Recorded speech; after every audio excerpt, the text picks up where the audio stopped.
Anywhere, sit anywhere. In this house, there are no rules. I'm the only one who will be standing. So, so Monza, I need to give you a mic, your own. That's what happens when you're a big man. Handbags, especially those with money, we know where to keep them. So if you pass them on to me, I'll. But before we get started, let me welcome. Hey, PK, it's nice to see you. You look sleepy. I've just woken up. Yeah, we know you, Peter. We know you. So, folks, let me start by welcoming all of you to this conversation. Now, we need to sort of clear up the room, because as I said, there's many handbags that have a lot of money. So, as you know, in Spaces, I keep talking about my 18-year-old daughter. So she's right here today with us. Katisi, come and collect the bags. That's why I was calling you. So she's going to come and collect the bags. I guess the first person I want to introduce is the boss. So many of you see me around, and you keep wondering, but who is in charge? So there is somebody called Cindy. That's who is in charge. She, that's why I look the way I look. So can we just get the bags, because I want them out of the way and have them sent over into the back room. There's these little benches, so you don't have to squeeze in small places. You can sit up there, you can take the B. By the way, Fiona, you can get yourself a cushion so that it goes on top. No, it's fine. Okay. Can somebody here confirm to me that we are on Spaces as well? Because I need to be sure that our audiences there can hear us before we get started. So I saw that some people are on Spaces, so I want to be sure that they can hear. Can we confirm? The YouTube guys are sorted, because I can see that on the screen you've already met Peter Kisada. Peter works at Future Africa and lives in Lagos, somewhere between Lagos and Abuja, one of the two places. Then there is Aidan Eyakuze. Aidan lives in Dar es Salaam. Aidan is waving at us. You all read his article. That's Peter, the big man. Peter Kisada is Ugandan, but we've lent him to the Nigerians. They need some smarts. Aidan is a Ugandan who pretends to be Tanzanian. His folks came from Busoga. Aidan Eyakuze. Aidan, you know, it's nice to see you always, yeah? And any of you guys in the room, I really urge you to follow Aidan on Twitter and get to know Aidan. Aidan's absolutely brilliant mind. Aidan and Peter Kisada originate from the same area in Uganda, although Aidan is now a Tanzanian living in Dar es Salaam. And my friend Bax, who lives in Johannesburg. Unfortunately, Bax is not from Eastern Africa. He doesn't know what he's missing. Bax, it's nice to have you. So, and on that note, I really want us to get this conversation underway. And I want to start with you. Oh, okay, for those of you who don't know me, let me introduce myself. I am Robert Kabushenga. I haven't met many of you. I certainly hadn't met Brenda Katwesije. Recording in progress. Yeah, we know that. What are you telling us? So the reason I am looking so cool this morning is because I got my eyeglasses from Wazi.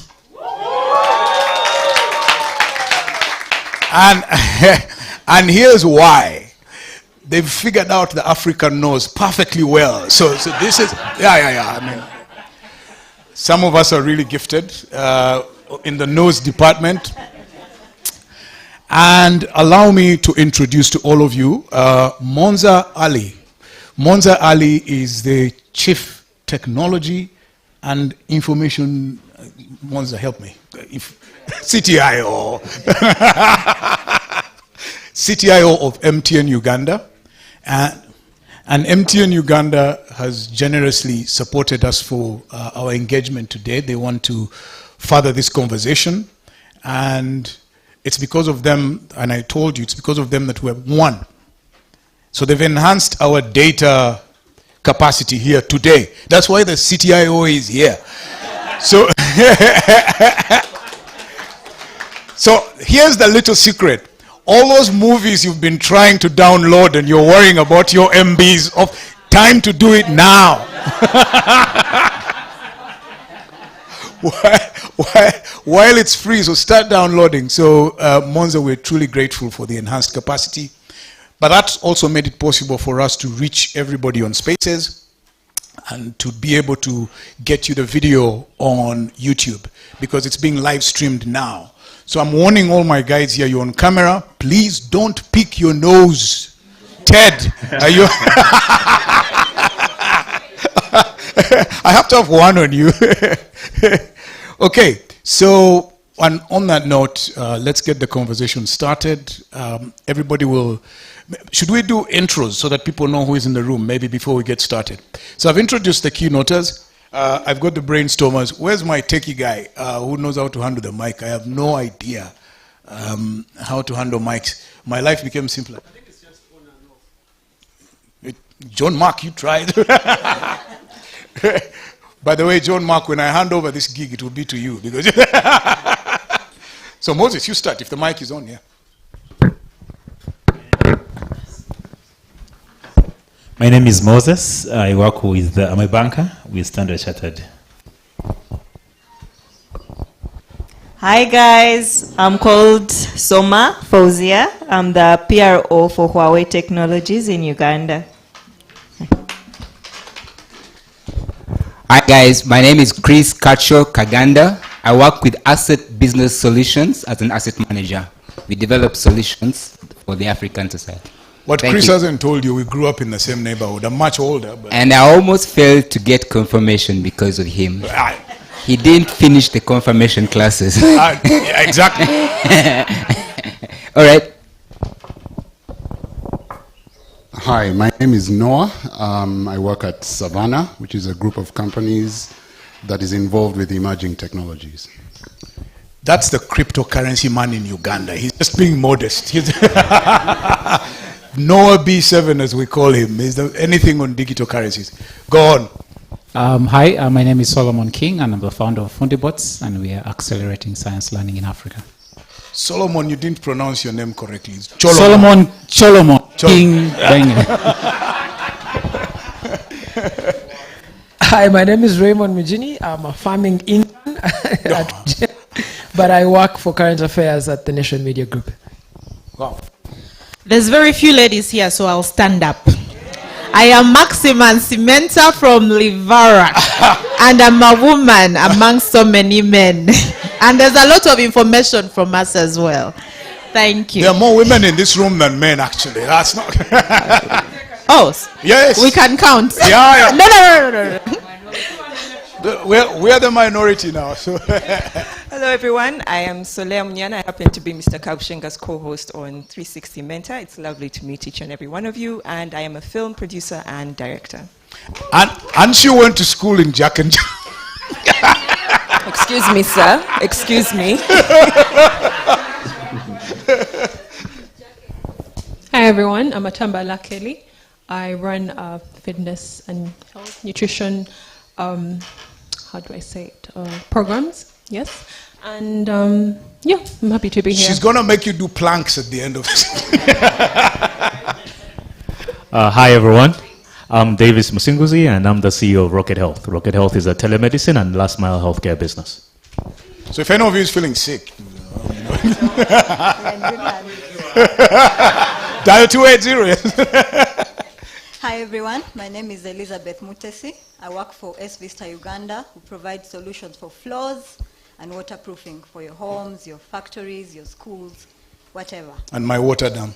That one especially. Yeah. I'm Juanita Mvanunji. I work with Refactory at Clark International University. We're skilling tech leaders for the industry. She forgot to say something about someone's breakfast, but we shall.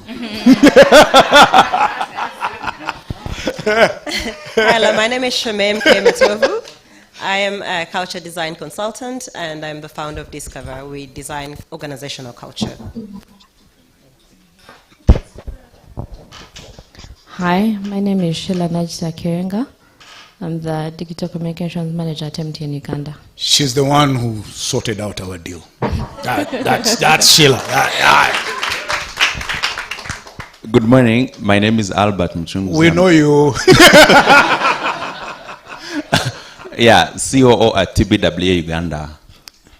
Welcome, Arthur. Sorry, Albert. Yeah. Hi, my name is Benjamin Rukwenje. I'm the founder of Boundless Minds, which does mentorship to prepare young people for the world of work. You've left out something. Oh yeah, I'm the guy that eats his breakfast in traffic. Okay, Ted.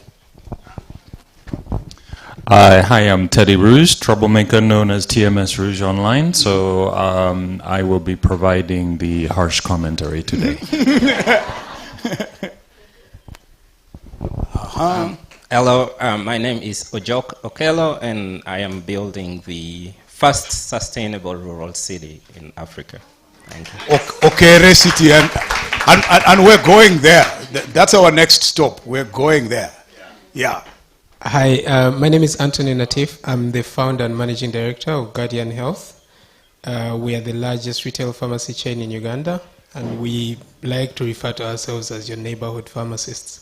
AKA. So if I'm not in your neighborhood, I am coming. Just watch. No, if you're not in our neighborhood, it's not a neighborhood. So that's why you're not here. We're coming. Yeah. Yeah, give it, Brenda. Yes. Sharifa Tumusime, I am the co-founder and CEO of Simba Women, a business development firm for women. We encourage women to empower themselves, and I don't know why these ones that I have empowered are shy. Sherry is not saying something, but she's in the digital currency world as well. So there you are. So yes. Hi, my name is Georgette Ocheng Dauchie, co-founder Wazi. Wazi is the first eyewear design and... Come down. Breathe. I'm empowered, no? Retake. Okay, do that. Wazi is the first eyewear design and manufacturing company in Uganda and in East Africa. Yep. Hi everyone, I'm Brenda Katwesije Baganzi, and I'm the co-founder and CEO of Wazi. We are the only ones that actually understand the African nose bridge, and we will make the perfect pair of glasses for you. And she's the first woman, African woman, to wear canvas shoes to her wedding. No. Hi everyone, my name is Fiona Nuamanya, co-founder of the Rocket Health team. We like to say we do the hard things. What Fiona doesn't realize is that Fiona is responsible for this meeting, because I went to meet the Rocket Health guys and had one of the most profound conversations. And then she said something during that meeting that I'll never forget. She said something to the effect that all of us founders and startup people don't realize how much more information and training we need after founding, and that there is therefore a lot of work that needs to be done to help founders to move forward. And that's why people like me who've done it all and have nothing else to offer have found a new purpose. So that's why we're here today, to help. Yes. Yep. Hi everyone, my name is yeah, just a minute. People are wondering why the 19th. The other reason why it was on the 19th is because it's the only day we could get hold of Davis Musinguzi, and there's the biggest boy here, so we really are. Yeah, there you are. Sorry, go ahead. My name is Dorcas Kagoya. I'm in 3 things: renewable energy, a farmer, and IT at UCU. Great. Why you haven't been on 360, I don't know. I think you also don't know, but I'm always there, actually, listening in every time. no, now we want you to talk. Anyway. Hello, my name is Asiaka Mukama, founder and executive director of Maendeleo Foundation. It's an NGO based in Mukono, and we promote digital literacy in Uganda. There you are. Hi, everyone. I am going to tell you a secret, so you say it or I will say it. My name is Kamakune Stella. I work with Bakresa Group. Yes. So Stella is being modest. So me and Stella and Georgette would know this. Those hills where you find me in the morning. Now, she's the only other crazy one. Now, she runs up those hills pushing a border with a guy on the border. That's, yeah. Yeah. And she's done the Renzori, by the way, and I'm going there in June. So, yep. Hi, everyone. My name is John Mark. Who doesn't know John Mark? Does anybody in the world doesn't know John Mark? I studied to be a doctor, but now I'm doing less interesting stuff with Rocket Health. I'm the Chief Operations Officer, and I also lead the research portfolio that we do at Rocket Health, Digital Health Research. And like we said, Rocket Health is trying to be the healthcare provider of choice for everyone with a mobile phone and access to internet in Africa. So you should watch that space. You're the reason I can now live on this farm comfortably. So if I fall sick, I'll just dial 280 and because there's no clinic here, as you can see. Yeah. Yes. Hi everyone. My name is Lubega William. I'm a co-founder and chief medical officer with Rocket Health. I'm also a plastic surgeon interested in the nose. Yeah. Yeah. Thank you. And also that. And other things. Oh man, I'd like to work with such guys. Okay, go on. Yes. Hello, everyone. My name is Hope Fortunate Achiro. I'm a co-founder and I head the pharmacy team, chief pharmacist at Rocket Health. I'm glad to be here. Can I order the blue pill?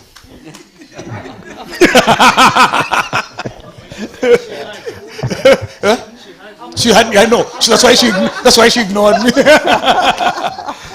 Okay, Monzer, please. Yeah, good morning. I'm happy to be here today with such wonderful team. My name is Monzer Ali. I'm the CTIO of MTN Uganda. I head the technology team that is behind the magic when you press the green button, when you open a website, when you go to YouTube. I head the team that make things happen for you. Thank you so much. Brilliant. Okay, so I'm sure we know everybody. Yes. Yes. So all the stuff that's going to be going out of here and online will be photographed and written by Maren. Not all of it, but and hopefully assisted by the CTIO of my home. She's here. She's 18 years of age. Yeah, please. yes, I hope to not write most of it because I mean you guys are on Twitter, so you will do the writing. Okay. Yes, but so, I'm Maren. I work as a communications lead for Labremus Uganda and Imata, two fintechs in Uganda. I also work on Refactory, all of it to build the tech industry in Uganda. Wonderful. So guys, remember, we need to push this out as much as we can. Remember three things. One, there are two hashtags. So envisioning the future 360 Mentor. Please remember to tag MTN Uganda because they are also putting it out on their platforms so that we can reach as many people as possible with our conversations. So I'm going to get started. This is a conversation about the future of Africa, envisioning the future of Africa. We'll be having many of these types of conversations about envisioning the future. In fact, most likely the next one will be about digital currencies, and that's why Noah is here, but we'll conclude it very soon. But today, I want 4 people to set the context for us. And I want to start with Bax, who will very quickly say something he said to me last night, which I think very nicely captures what it is we're trying to do. Bax, what is the future? You're a prophet, so I hear. Thank you very much, Robert, and good morning to everyone there on the farm, on Spaces, and YouTube. Before I start, I'll have you know, Robert, that sometimes I have trouble when I travel around the continent at the airports because I am always a victim of random selection because it's difficult. It's difficult for people to believe that I am South African. When people look at me, they are assured that I am either Somali or Ethiopian. And on the few occasions I visited Kenya, I've had people insisting in the streets and speaking Swahili to me, saying that I'm a local. So I must say I feel right at home in this conversation and with the team. What I said to you yesterday and Aidan's paper did provoke a lot of thought, is that, you know, the future, Robert, is not a function of history and momentum, but it is a function of deliberate design and architecture. And I think it's very, very important to understand that. Difference? Well, the difference is that the mindset of history and momentum is one where we resign ourselves to what has happened before and not necessarily think for ourselves and apply ourselves to actually pursue our own vision of what we want our lives to be. So that kind of approach is more victimhood, in my view. And of course, you know, one would understand the history of the continent, and there are many things that we are not proud of and difficulties. So once one gets into that zone of being a victim of that history, it's very difficult to come out. Whilst when you then think about design, the starting point of design is vision and future and aspiration, and working backwards from there. Because when you then do that, you set in motion a whole range of things that will assist you to connect the dots from the present to the future. So I think for me, that is something that is important. And maybe let me quote a personal example to illustrate this. My grandfather on my father's side lived a village life. He was uneducated, had 8 children in rural Eastern Cape in South Africa, but had the presence of mind to hustle and built a shop and a church, and could therefore afford to send most, not all, of his children to school. My father was a beneficiary of that. He used to Eastern Cape. It is the former Ciskei, if you think the olden homelands. So it's the former Ciskei.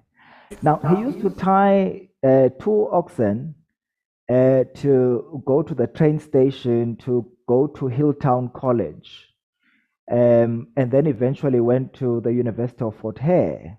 Long story short, he then became an academic and spent more than 40 years of his life as a professor of biochemistry at the University of Fort Hare. Now, here I am as a beneficiary of that thought process and vision, having had the fortune of being able to go to good schools, universities, doing postgrads, and being able to travel the world. You know, my own mother, for example, has never been overseas, you know, up until just a couple of years ago.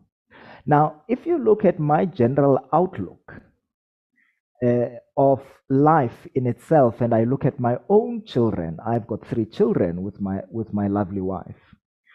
Life is very different in terms of the options and opportunities that they now have. Now, I'm quoting this personal story to illustrate that in a relatively short period of time, right, which is a few decades, you literally have a complete transformation of the trajectory of a very specific family. Literally from abject poverty with very limited opportunities. And I'm not even touching on the broader aspects of what was happening in society at the time of my grandfather, my father, and now. I'm just quoting just very specific examples of family trajectories.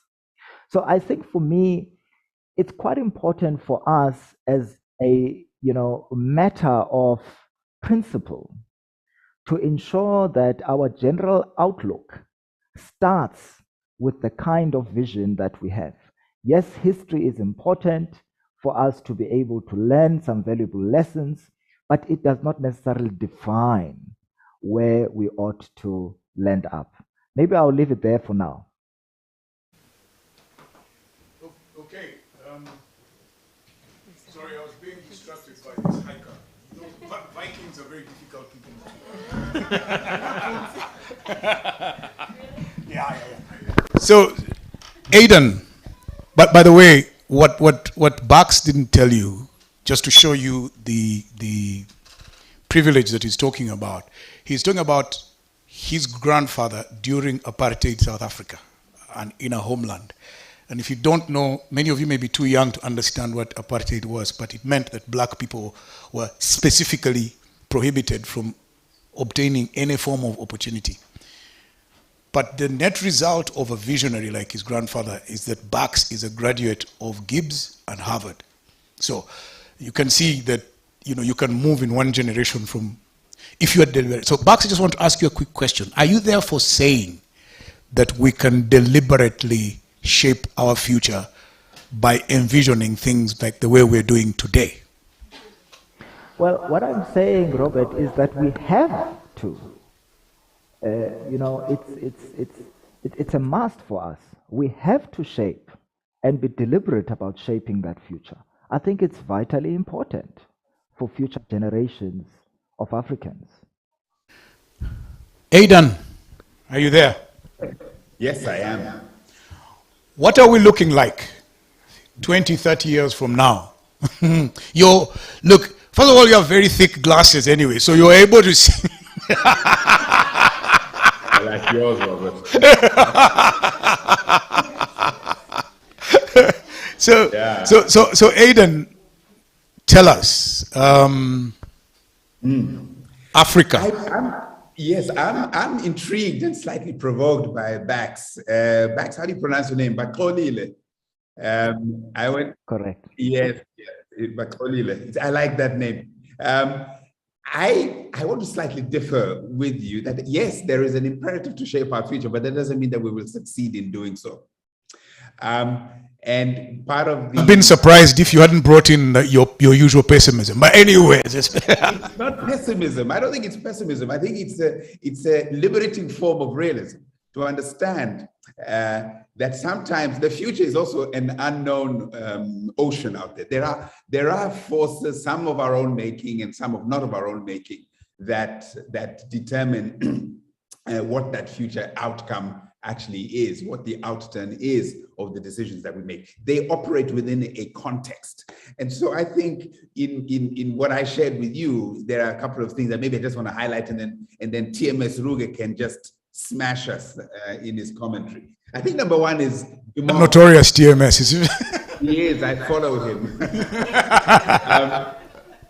One is demographic, and I make the case that we have a demographic momentum that is almost as inexorable as gravity itself at the moment. Certainly in... What do you mean? What do you mean? Can you just break that down for us? What I mean is that the youthfulness of our population as an African continent here, I think the average age of the entire continent is somewhere between 17 and 20 years of age. We are just as a continent getting into our most reproductive, I'm talking about population reproductive stage, and it's going to drive itself. Davis Musingus is so happy. He's got his business. Yes. Davis should be very happy. So we have this enormous momentum of population growth that is going to last at least half a century or maybe to the next century. I say in my paper that every second person born on the planet in 2100 will be African. So that momentum is really big, and it carries with it in its wake a whole bunch of challenges and opportunities. So there are opportunities of which some of the founders here have realized that they're going to engage with, but it also comes with a lot of risks. Let me mention the other contextual issue that I think is quite consequential, and that is the social contract itself. It is under a lot of pressure all over the world. Aidan, you must remember that in school and in class, there are people like you and there are people like me. You guys are overachievers, and then there are slow people like me. What is a social contract? It's how we as a society decide who rules, who wins, who loses, who does the work, and how we share the spoils. It's as simple as that. Okay. Who do we lead? Who do we choose to be our leaders? Who does the work? The farmers, the laborers, and how do we share the spoils? Is it the profits owned the owners of capital with minimal taxation? Was it the owners of labor with, so that's generally sort of a social contract. Who does the work? Who shares the spoils? And who makes that decision? So we've called this technology called democracy. Democracy tries to have everybody's opinion about the age of 18 as to who runs the country and then who makes policies in which the benefits or the costs of social social reproduction are distributed, right? So democracy is a buzzword for one way of doing that. Other ways are there, fascism, autocracy, whatever it is. But I think I'm an avowed Democrat. I like the freedoms for which Bax's parents... You know I'm on the other extreme. I used to run a company, so I didn't care what people thought. I know. Robert, I got to tell you, I bet you that you had more democracy than autocracy to make a nation, your company run, the New Vision run very well, run very, very successfully. You took in people's ideas to start Bukit there and the radio stations and I don't think... Okay, come back. You are a Democrat. So this is under tension and stress, and it can affect how the context in which these wonderful ideas are going to operate in evolves, right? You can have, it breaks down. Look at the Sahel, look at Nigeria, where our friend is, Patrick.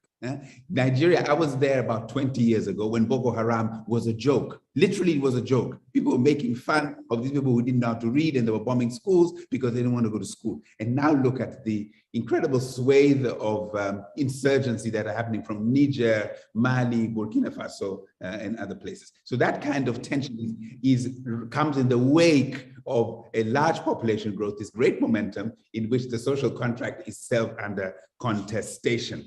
The third one, and this one, I think, you are all much more familiar than I am. I'm just fascinated by the digital universe that I think, are jointly creating. MTN, people in Bitcoin, others who are doing last mile. Aidan, me and you need to buy land in the metaverse. Yes. Yeah. I say that, Robert, I completely agree with you. Yeah. I say that to my daughters and they think I'm going crazy. And I tell them, I'm going to put it in your name. So it's an investment. This is the space. You can sell it when you come to me. But that is a very, very important thing. I make a bit of fun at the end, and maybe I'll stop with this one. In terms of digital, I call them SMSs. And they're not called short message services. These are sentiment management services, What are these? These are digital nerve stimulation. You put a chip in your whatever it is, and if you feel too stressed, you dial a number to MTN. MTN sends you a code. You dial your code in, and you feel sedated. You feel your nerves have been stimulated in that sort of way. Now, you might think this is a bit funny, but I want to put in the chat somewhere, or maybe in Twitter. An article from The Economist which imagines a future in which we have personalized the mRNA services, which actually can do the same thing at a molecular level. So if digital stimulates the nerves, these mRNA, which we're using to vaccinate ourselves against COVID, can be developed even further to have a similar kind of customized, mood-altering, mind-altering, and untraceable, by the way, effects, so you can be drugged and a druggie based on mRNA cocktails that are customized to your body. So these are the kinds of... Davis is dying because he sees, Davis is about to explode. He sees opportunity. So let me end by saying, yes, I agree with that we ought to make the future, but we need to have the realism that there are many contextual developments and forces that will shape how that future turns out. I want to hear why Davis was... Davis, you want to have a quick say on that? You need the mic.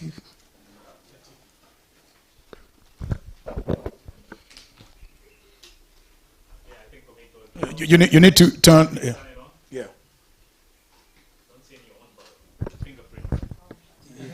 You must have an implant somewhere. Yeah. Okay, I think now I can be heard. Yeah. I think for me, the thing that got me is mRNA cocktails. What are those? Yeah, but I think that your mood. Huh? But I think, like I said, there are definitely going to be a lot of possibilities to now personalize a lot of medical gadgets at a very nano scale that can really impact you as an individual, and actually have something designed specifically for you to be able to boost your mood, also be able to fix things like the blue pill, right? Erectile dysfunction. You just switch on when you want, right? But mRNA is magic. Okay. Right? So there's Aidan, there's a book that my good friend Aga Sekalala bought for me. It's called The Code Breaker. And it's written by somebody we both know. Aidan, you remember Walter Isaacson? Yes. Yeah. So he's written a book about, I forget the lady's name, it's called The Code Breaker. They've broken the code for DNA. So now it's going to be possible to alter your DNA. So, I mean, for me, it's a bit late, but for people who are short, you can actually be engineered to be tall. Yeah, by just altering. Yes, every one of you should actually go and read that book because it is groundbreaking. So you're correct. Aidan, where before people like you and people from South Sudan had a monopoly on height and could run and now fight wars.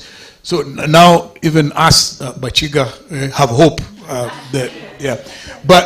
But I want to take the conversation to Peter, who is in Lagos. Peter, Aidan has raised important points about the development of things, other forces. And I can tell you that in this room, and the reason all of you are in this room, is because each one of you are doing groundbreaking stuff in your own areas. But the combination of the things that you're doing are actually taking this country in a particular direction, or the continent. I mean, you have Ojok, who is mad enough to think that he can build a city, Ojok, in the middle of nowhere in Uganda. One day he'll be telling us building an airport. But he's building a city, and by the way, it has everything. Supermarket, digital, I don't know what. He has his own power. He has his own shea butter. He runs it. He's everything. To Max, who is running a cosmetic business, to Cholomon, who is dealing with robotics, and to people like Monza, who are building the infrastructure. The combination of these forces is taking us in a particular direction. Now, Peter, I'm returning to you because in our earlier conversations in Uganda, you said something to me that completely rattled my whole thinking. And I'll remind you what you said when we were having one of those coffees. You said you're not putting money in real estate. It's not the future. Peter, what is the future? Thank you, Robert. Please confirm that you can hear me. 100% loud and clear, as if you're sitting with us on the farm. And we can see you on the screen. As I said, there are a few fluttering hearts here of young ladies, and they like what they see. So please continue. Please send this and I think that's Anton. In the evening, Natif, yeah, he's right here, he's hearing. I think what I would say for me is part of my day-to-day job is I think 90% of it is talking to people who are think about the future of Africa, getting on calls with them, meeting them in person, and there is no better place to have sort of a glimpse of that than Lagos, right? Just bustling with all this energy. Peter, can I just interrupt you a little bit? Those of us in the room who are on Spaces, please turn your volume down. The volume on the phone, just turn it down because we're getting the feedback. Sorry, go on, Peter. Okay, sure. All right. So what I was saying is that part of my day-to-day is talking about envisioning the future of Africa, right? And The reason why I'm mentioning that is because the things that I'm talking about with these people, some of them, there's going to be a time lag between when you put a little money into them and when they have an impact on the continent. And usually that time lag is between 5 to 10 years, right? For example, a person like Davis was building Rocket Health when I was still at Makerere University, when it was WhatsApp a doctor, and people are only feeling the impact of that 10 years later. So, and the reason why I mentioned that is because we have not yet grasped the impact to which technology is going to transform our lives. We know that on a global scale. In Africa, not so much, because to some of us, things around still sending money is an issue. If you're moving money from Uganda to Tanzania, it's expensive, not as seamless as it is in Europe or other parts of the world. If it comes to maybe clearing your goods from the airport at Mombasa and to Kampala, it's still very, very expensive, still very inefficient, a lot of paperwork that's involved, and so on and so forth. But if you sort of extrapolate 10 years down the road, extrapolate maybe 30 years down the road, that's going to change. And the reason why that's going to change is because of technology. It's going to penetrate, infiltrate every aspect of our lives, from how we talk to people, which it has already done, with WhatsApp and all this, but how we transact, how we raise our children, how we educate them, how we treat ourselves, and so on and so forth. So with that said, now, the thing that's beautiful about technology is, unlike other industries, for example, if you look at manufacturing, if you're looking at FMCG products, the biggest input for that is, agriculture produce. You're looking at coffee, you're looking at wheat, you're looking at maize, and so on and so forth. If you're looking at watches and all these other things, you're looking at diamonds, you're looking at iron, aluminium.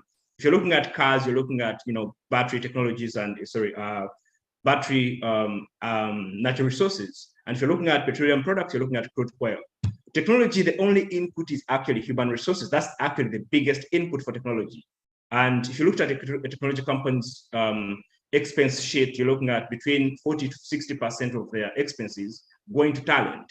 So that brings me to the thing that actually Aidan talked about, which is that one of the things we have is either a demographic curse or a demographic advantage as a continent. Because by 2035, according to McKinsey, you're going to have more than half of the world's working age population coming out of Africa, right? That's actually around 13 years from now, and we're already on the path towards that. And then the other thing also you're seeing right now is a strategy in technology talent or technology overall, talent overall, because people are now realizing that actually this industry is, the technology is significant and very important in how they run their industries. So they are pivoting there. A company like McDonald's that was previously, just distribution, managing, shops and this and that, is now having to integrate technology into how they do their business. A company like Maersk and Bolloré, all these logistics companies, freight and forwarding companies, are now moving to make sure that they sort of align with that.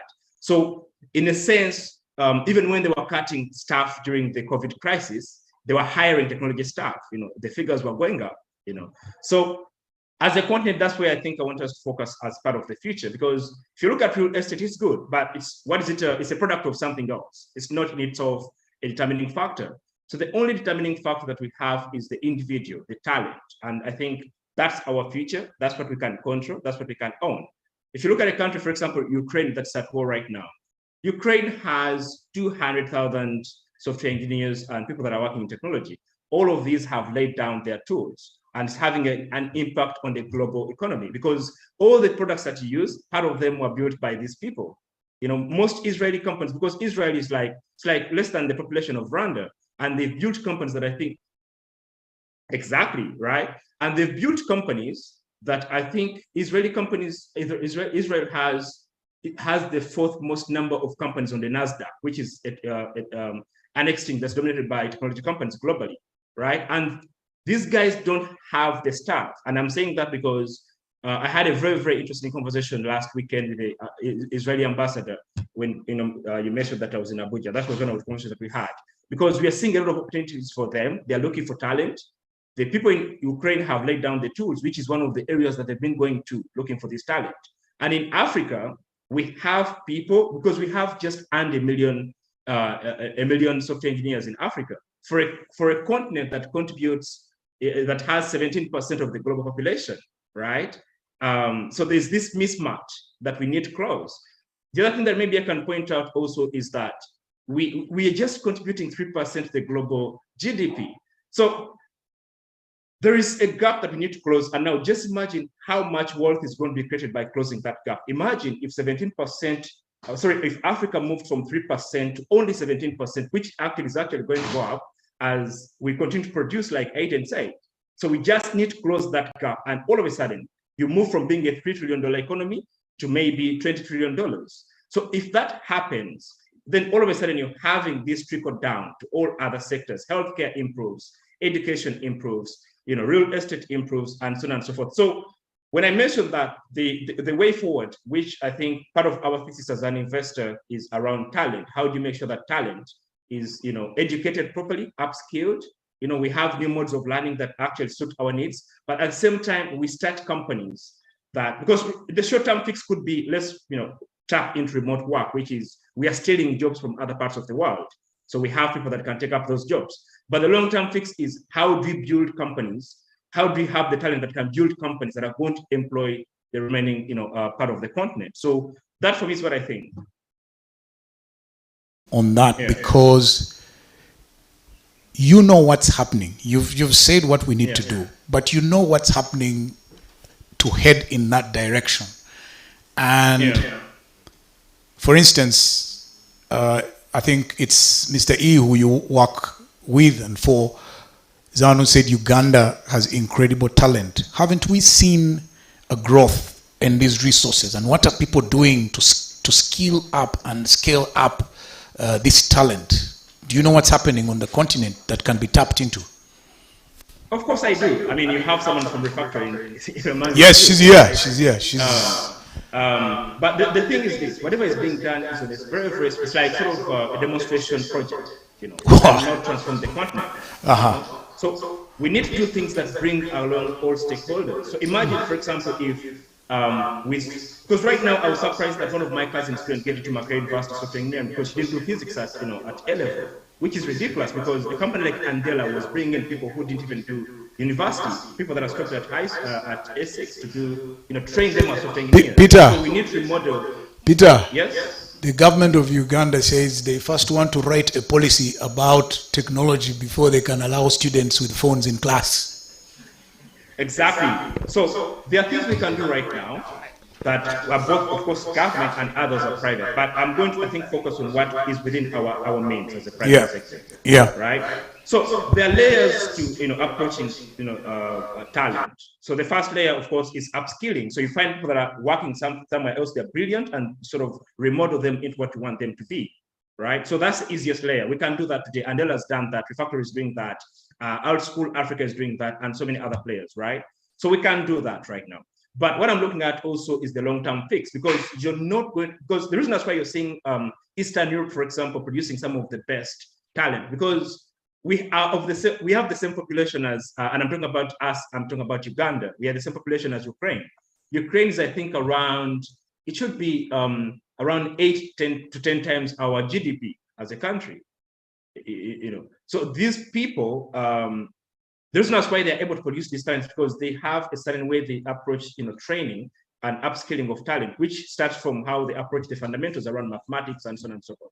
So I think we need to make sure that we get some of these things right for the long-term, solution. So how we approach, talent from a very, very young age has to change. And what we're seeing is that there's actually a growing interest when it comes to how, parents are looking at equipping their children to give them, an advantage later on in their lives. So we need to start from that stage as early as that. So technology has the ability to give us that, can give us the advantage in doing that in a way that can scale to the masses, but at the same time without, us, forfeiting the quality of what someone is getting. Because right now, what we have, I'm a product of UPE. I went to a UPE school in Iganga in a village called Budrege.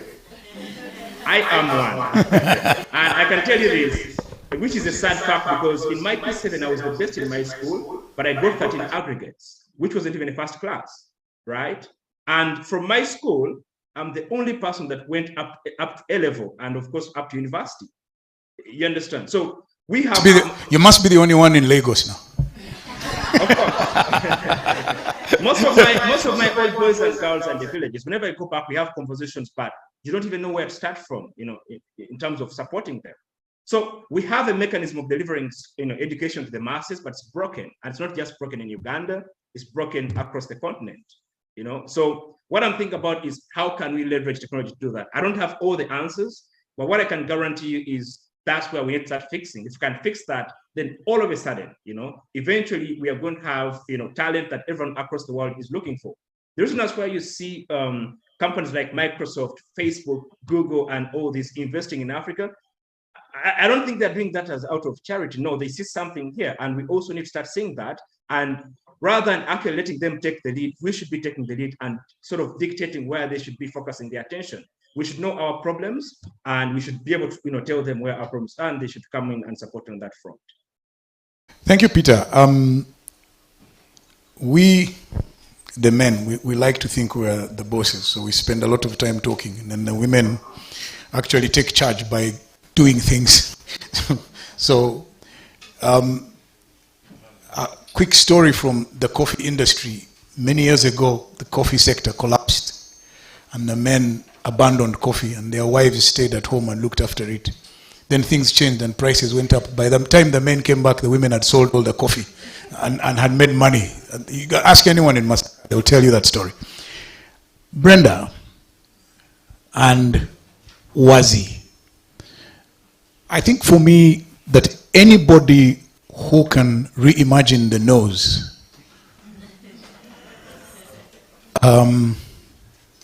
it takes creativity, and the overused cliche, I guess, is thinking outside of the box. I just want to understand what's the kind of thinking we need to bring to bear on this continent so that we can break new ground in the future. And then take a very good look at this guy's camera. You'll see a very good image of yourself. Go ahead, Brenda. Thanks, Robert. I'll give the answer in two parts, right? One is I'm drilling from the experience that we have at Wazi, and speaking about the future. I know PK is talking about technology, but one thing in manufacturing we're struggling with is the kind of funding that's going to technology is not the same kind of funding we're getting in manufacturing, because it's not looked at as the future. However, when you see the people that have, there's a lot of talk about leapfrogging, that Africa will somehow leapfrog, and there have been some efforts to that. But there's still a lot of steps that we have to go through to get there. When we go to camps, mobile camps where we go and test people, their eyes. So you have eye camps, eye testing camps. You have eye camps. Yeah. Now, how are you going to sell a product where you're competing with food, right? Your competitor is food. Yes. Because why would I buy glasses if I don't have food in my what? In my home, right? So the first thing that we have to start thinking about is how do we put more money into the pockets of people so that they can spend on what we are providing them. When you look at an economy like the US and Canada, those kinds of economies, they've used credit to actually deliver that.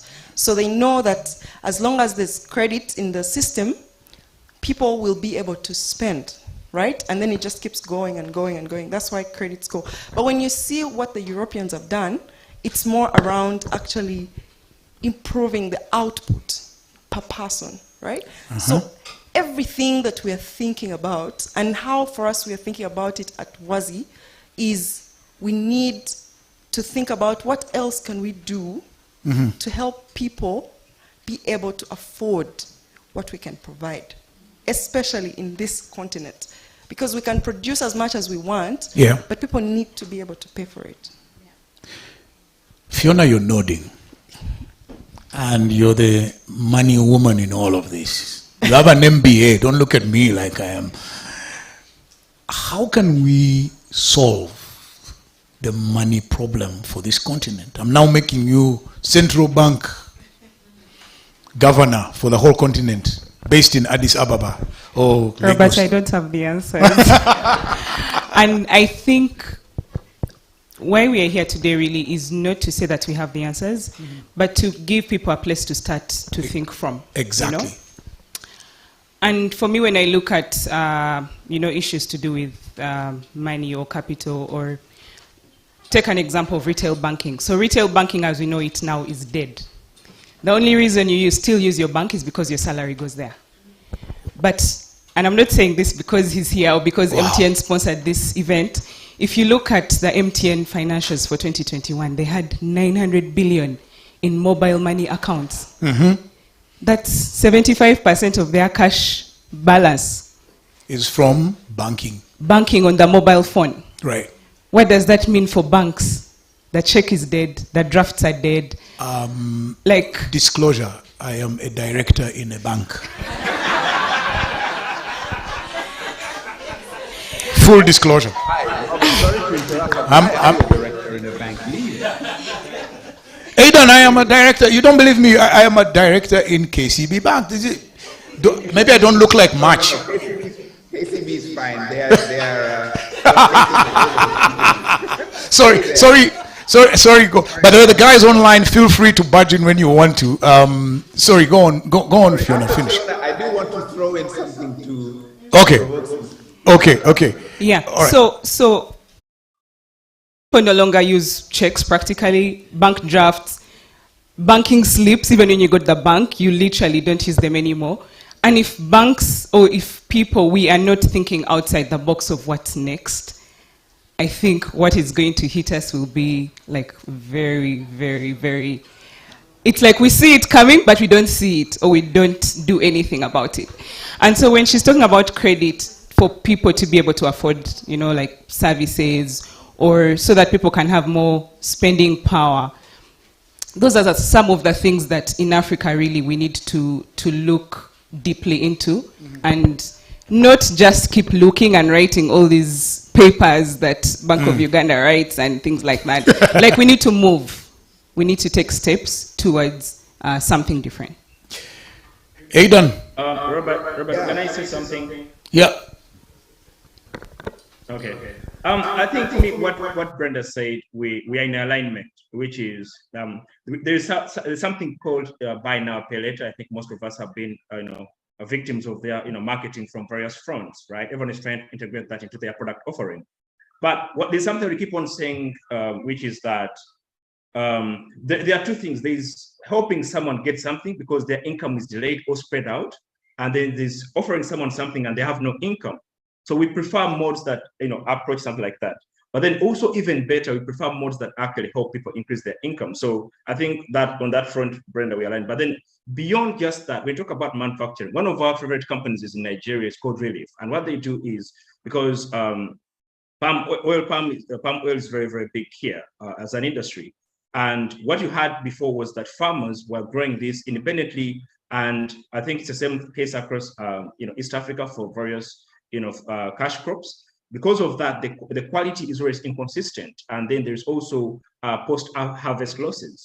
So what they did was they have their technology and, of course, a machinery that they use that guarantees, I think, close at 98%, in quality that, of course, the manufacturers are looking for, manufacturers of, oil products and so on and so forth. But then also they help them reduce post-harvest losses because of how they were handling the cracking of the nuts. So I wouldn't say that we are mostly just technology, and by technology I assume you meant software, just writing code and everything moves. What you're looking at is actually for Africa, the best businesses that we're seeing, they incorporate everything, but at the same time, we want to make sure that technology helps you reduce the inefficiencies that were there before. Not just manufacturing the same way an SME would do maybe a cottage industry. That's not what we are looking for. We are looking for things that can scale on a very, very wide, geography. And I hope that helps clear that up. Max, I'll come to you. I want Aidan to make his. Yes, Aidan. Yes, I want to just throw a couple of things in this, a couple of foxes in this chicken coop. Number one is, if I want to amplify what Baxter says, that we can and ought to envision the future. So here's one. Why can we not imagine our governments as being redundant? I think we give our governments excessive amounts of power and deference, which they actually don't have, beyond the capital cities and the main roads that run beyond there. They are not there. And CCTV cameras. And CCTV cameras. Let us imagine them as actually being fundamentally redundant, and imagine a world in which us Africans as individuals are sovereign. We are sovereign. Not everybody, individual sovereign. And this is possible to imagine when you think about data.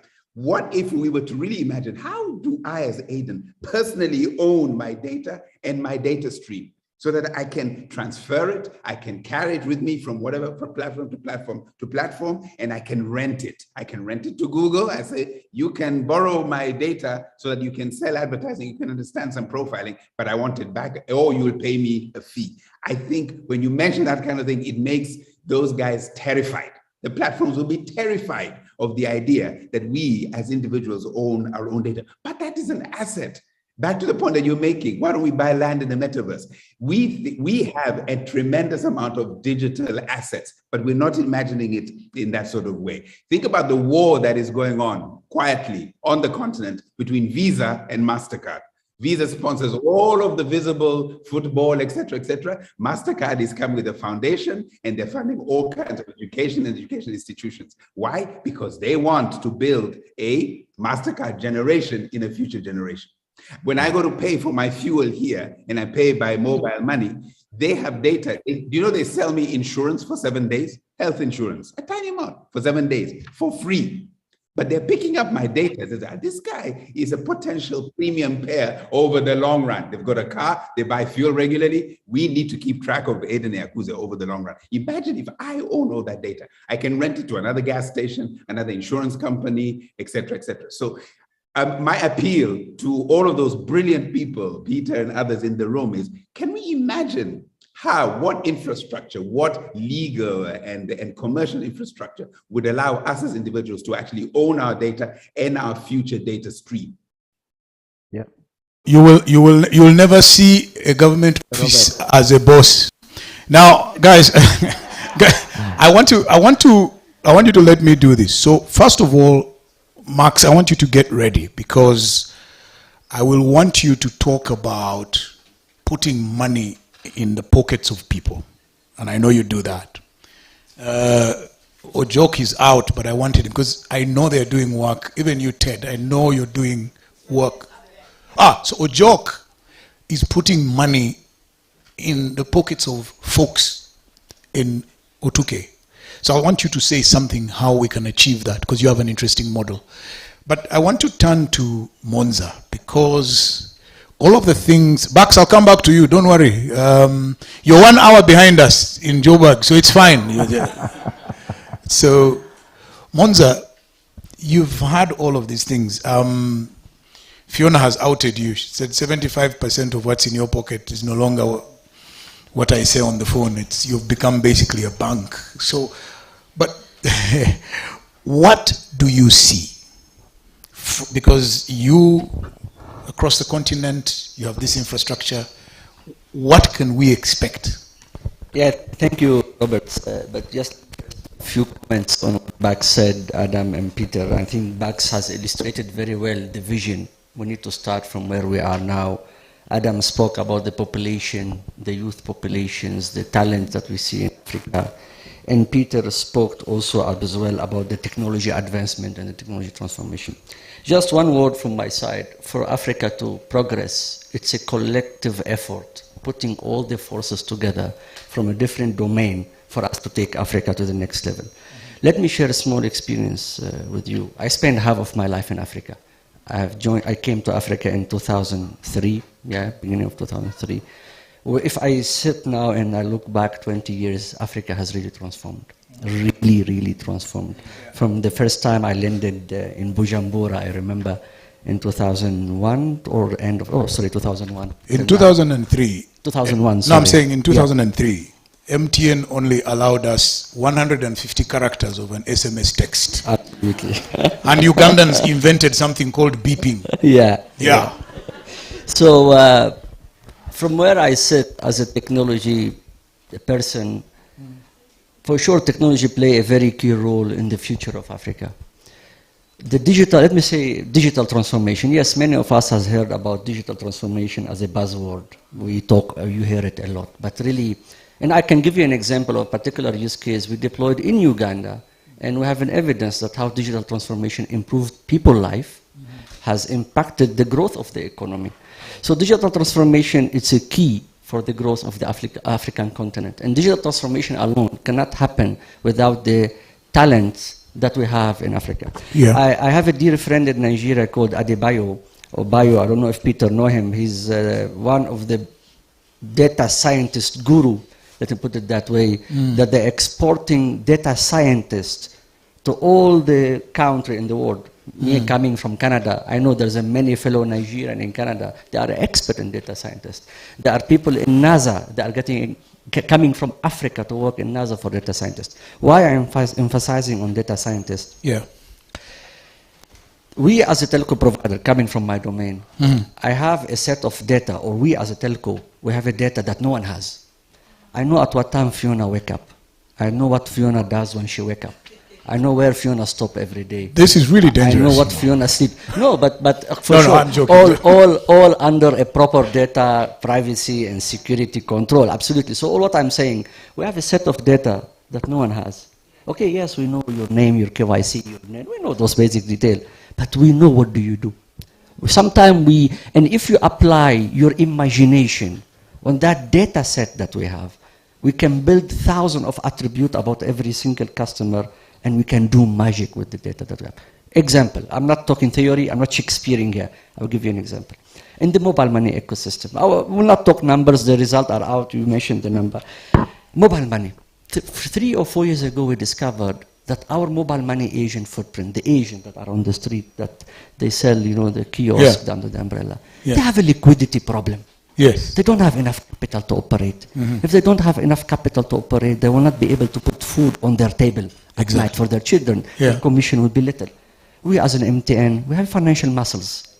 Why we cannot put money in their pocket, and that money should be used in the business, not in the gambling, and not to buy a car, but in the business for them to grow their business, Or for marry, them to make more or money. marry a second wife. And That's what we do here. Yeah.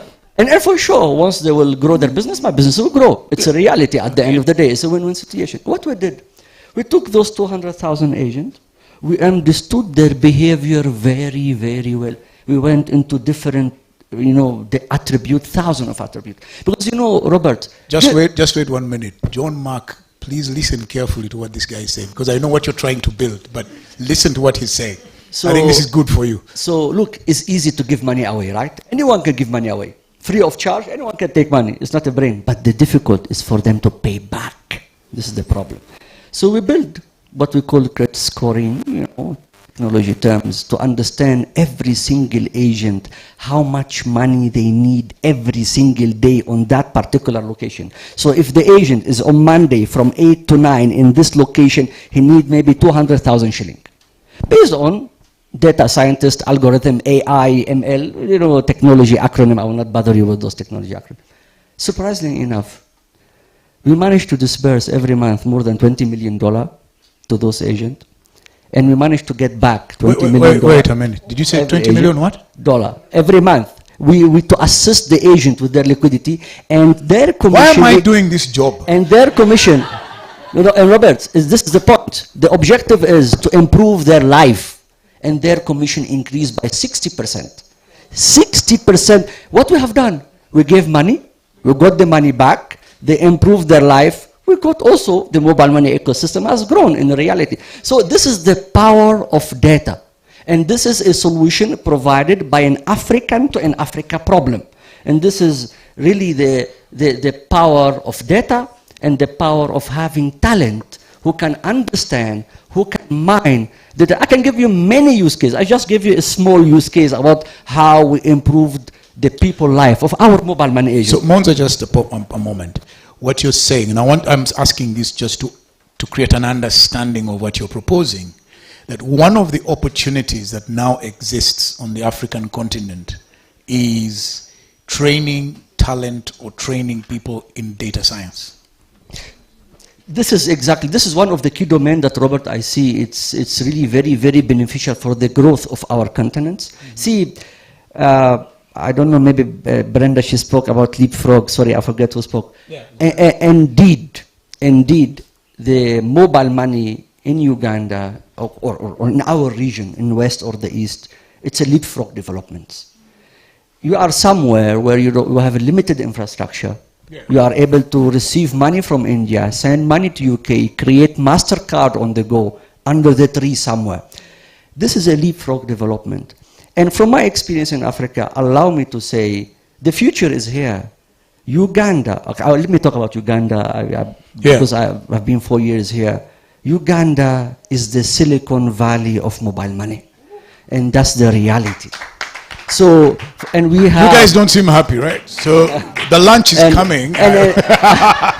And Robert, I'm talking this from experience and maybe from an outsider. Yeah. Coming to this continent 21 years ago and understand how the continent has developed. And I see talents are every day. Like when we did the hackathon and we opened our assets, we as a telecom provider, we have a lot of assets. And what we are trying to do as a telecom provider, make our assets available to the public to use them. Like we call them API. I mean, the technology team know what API mean. We are opening our assets. Now if you go, we have a mobile money open API allowing the talents. It's a mind-blowing, Robert, what do you see? Trust me, it's a mind-blowing. You will not see it anywhere else. The talent are there, the potential is there, the opportunity is there. We as a telco, as an MTN, we have our hands are open for the talents. We are democratizing our API. 10 years ago, Roberts, if you want to get access to integrate with any telco company, you need maybe to wait 6 months, 1 year, if you are lucky to go to the telco operator and integrate your platform. Now you can do it by yourself. Now you can do it by yourself in a matter of days, not even week, not even month. So, from my view, the future is here. We are on the right path. We need to focus on data scientists. We have a lot of data. Just if we can put our imagination on this data and we can do magic. Let me just quickly just touch on, I think people may not understand the immense element of what Mons has just said. If you think about it, some of the biggest players in the fintech world today are Ugandans. 100%. And I can give you a name, Roberts. Yes. I can give you a name. There is a gentleman called Nixon in Nigeria. There is a gentleman called Steven that was in South Africa. There is John Mark. There is a name, brilliant Ugandan. I'm only talking Ugandan. Are driving the fintech innovation. Even in Sweden, in the hub of the innovation in Europe, Ugandan are there. So Robert, to wrap it up, so we'll not spend a lot of time here. So yes, the opportunity is there. And putting the mobile money aside, we spoke the technology advancement. We see a massive adoption and of transition from a lower technology to higher technology. 2G, we see people moving very fast to 3G. We see people moving very fast from 3G to 4G. And we see people moving from 4G to broadband in very fast and accelerated way. And that's a very healthy indicator. Because if you move to a higher technology and I'm allowed to retire and shut down my 3G or my 2G network, my cost of production will go down. I can give you the 1 MB in a cheaper rate. And to give you an example, if I have a tower, a site that you see on the road. There's one across the, a tower, a site. My favorite one is across there, Yeah. Let us say that tower is a 3-directional cell. Yeah. On a 3G tower, one cell can serve 10 to 15 customers on a speed of 1 Mbps, connecting at the same time. But the same cell, if it's an LTE, it can serve 70 customers at a speed of 5 Mbps. So imagine the cost for me if I move people to a higher technology and we are working hand in hand with all the industry to promote the smartphone penetration. We can shut down the legacy network. I can cut my cost more than half if I have a higher technology. Now, we are talking about 5G. We are working with our dear colleague from the regulator on the 5G. 5G, Soma here. Yeah. 5G is coming. It's not the question if, it's the question when. once the spectrum, you know, we have something called spectrum. I am angry with those guys. They took away our analog television to create spectrum. The 700, I think you are referring to. That's good for us. Okay. So yeah, I mean, we're working with our dear colleagues from the regulatory. They are very supportive. Hopefully, very soon, in the near future, you start seeing 5G. MTN Uganda was one of the first operator in the region where we have demonstrated 5G 2 years ago. I was there. Yeah, I mean, so that was before COVID. We are ready to launch 5G. We are working with our colleague in the 5G. Will push further the technology advancement. We'll move from connecting human to connecting machine. This is the future, the IoT future, or what we call the NB IoT future. So Robert, I will end it here. I know I confused majority of you with terminology. So you'll be very surprised what I know. I know AI, I know ML, something, augmented reality, computational biology, quantum computing, the NFTs. Clap for me. Okay.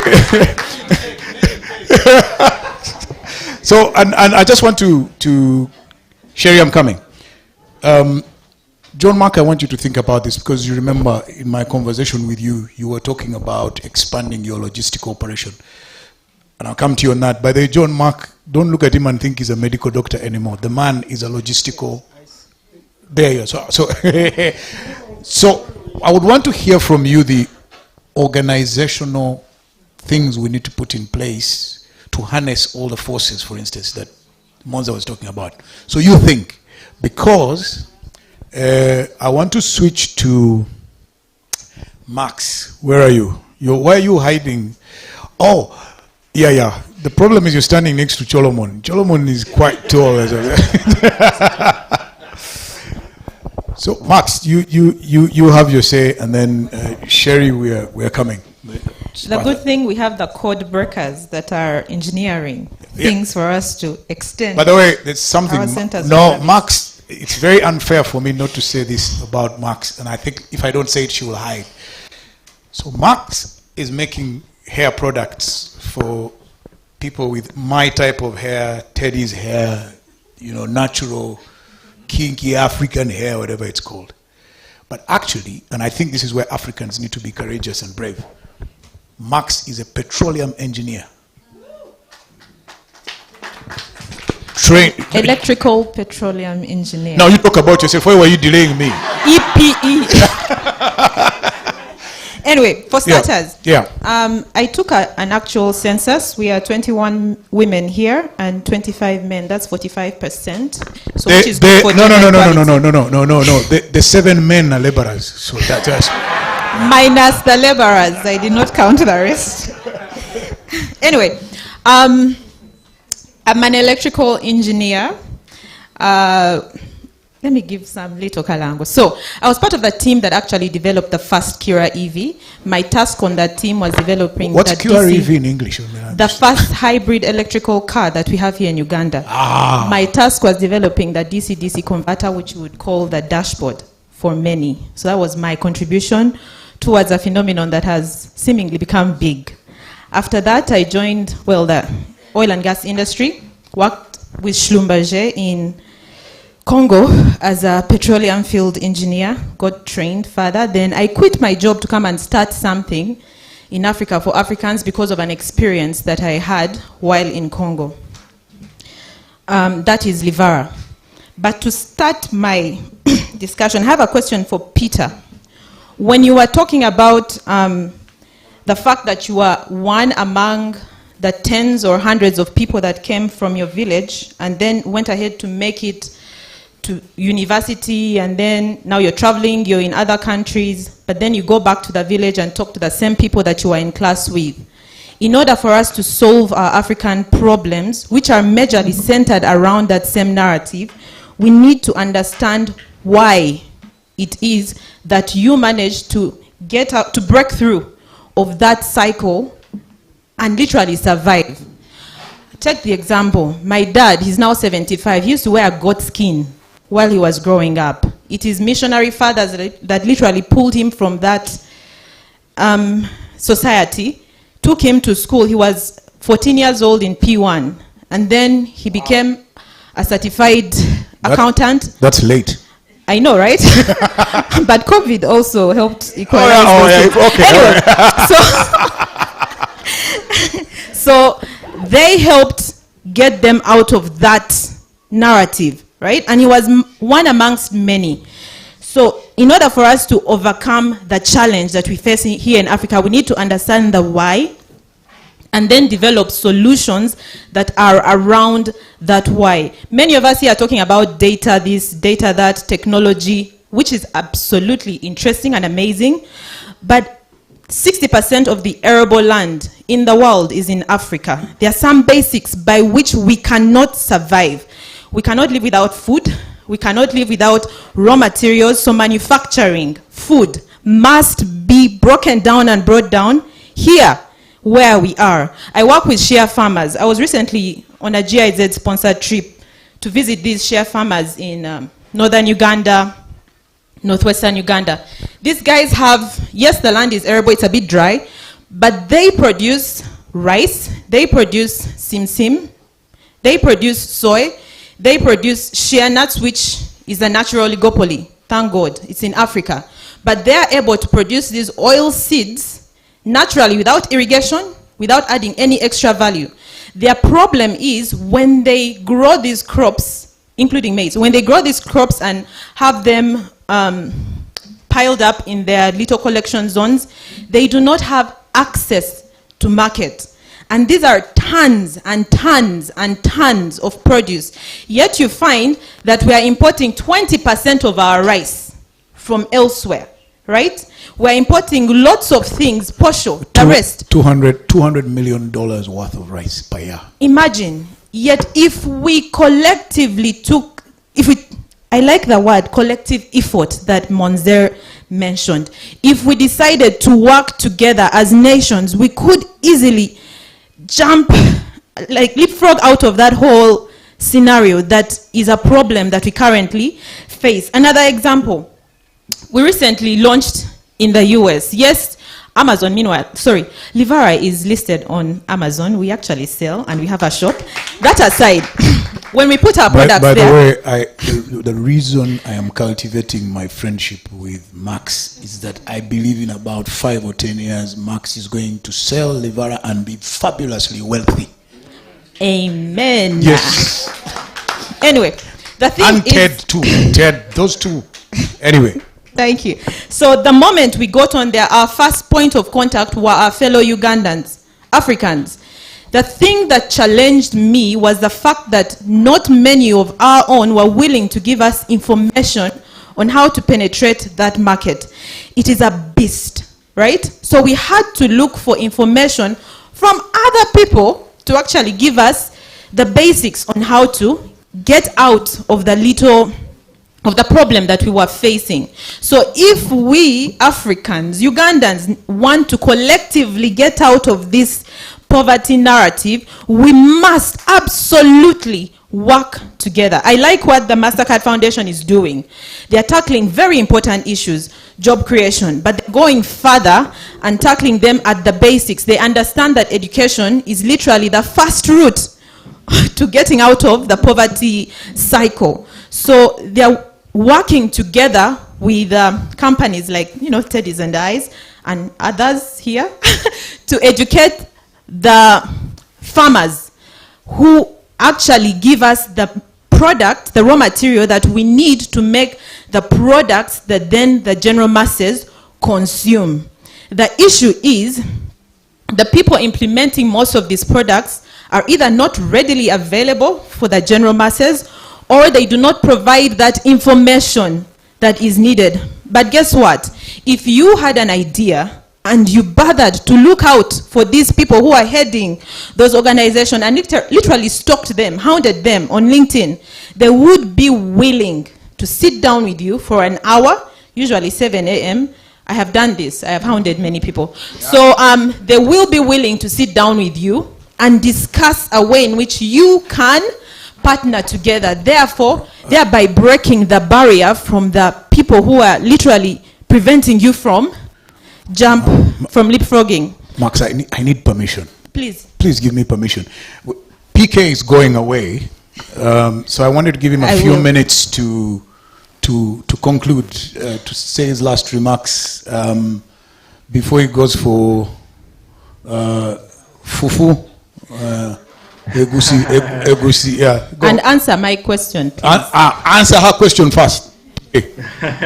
I mean, before I answer Mark's question, I would love to say that I'm a big fan of your products. I actually go to Livara Chanja.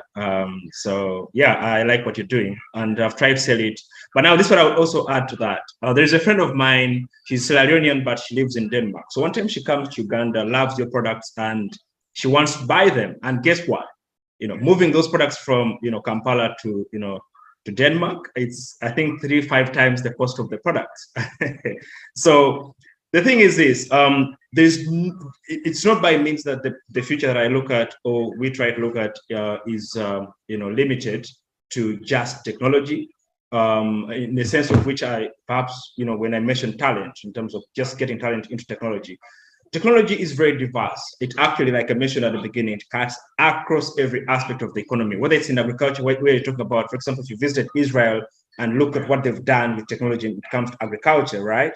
But also the agriculture you're talking about, there are so many things that actually need to sit right for those farmers, for those laborers to actually realize their value, 10x whatever they're earning right now.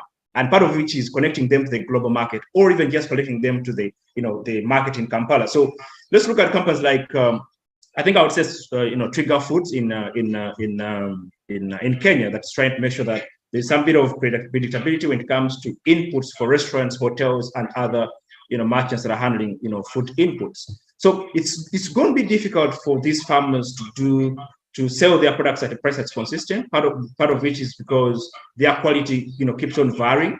And then there's, like I mentioned, with the oil palm, there's always that post-harvest, losses. So imagine if someone comes in and says, "Look, we are going to sort of bring the economies of scale at play, whereby you have cold storages that are in these places, and everyone is able to, use these." So that's what I'm talking about. I'm talking about the technology that actually cuts across. But the central piece for me is the talent. If you don't equip the talent to play in that economy, we are going to close out. We shall still do the lower end of the spectrum kind of jobs, which I think are good. Someone needs to do them. But even then, I think we can own the entire value chain. So imagine if you can produce something, with inputs that are sourced from, northern Uganda, manufactured maybe in eastern Uganda or Kampala, wherever the factory is. But at the same time, you can sell to almost anyone with Kapshenga's hair in the world, at a price point that's actually, it's just nothing. So that's for me is what I would say. I know it's a very complicated conversation for us to just deduce in these few minutes that we have. But what I can tell you is there is no way we are in contradiction. We are actually in alignment. But for me, my thesis revolves around the individual, the talent. We should be able to equip them to actually extract more value from them than we are right now. Okay. Before you disappear, Natif, our resident madman, has a quick question for you. Sure. I really, really admire PK's grit and his intellect. BK and I have run with him for ages, and we've gone over the hustles together. So it's really nice to see a man who's got it together and is pushing the limits. No. He's hanging with the big boys. Now, PK threw around some really, really interesting stats. And when you look at them, you just see that Africa, I would say, is on the precipice. It can either fly off that cliff into wealth, or it can fly off into destruction. So we have immense talent. We have hungry people, literally and figuratively. And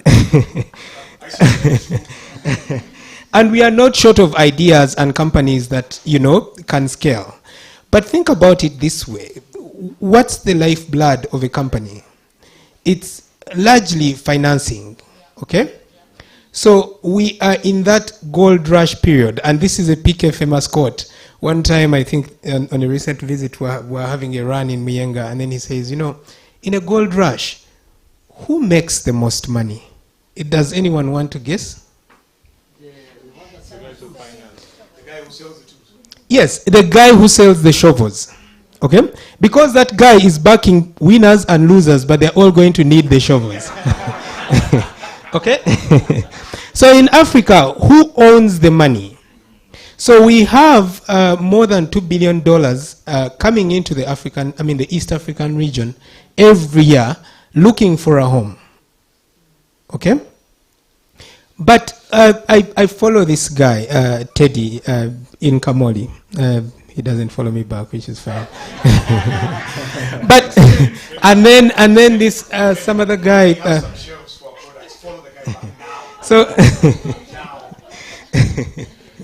So anyway, that's besides the point. We have $2 billion flying into the East African market every year. That's almost half Uganda's GDP. But then this guy makes comments that really remind you that corporate finance, as we know it in Africa, is the newest form of colonialism. Okay? I kid you not, when you look at the way contracts in corporate finance are structured, and we have no choice, we really cannot go and borrow money from banks because we do not own property. A lot of us come from poor backgrounds. So all we have are our ideas and the grit and the determination to never quit. That's right.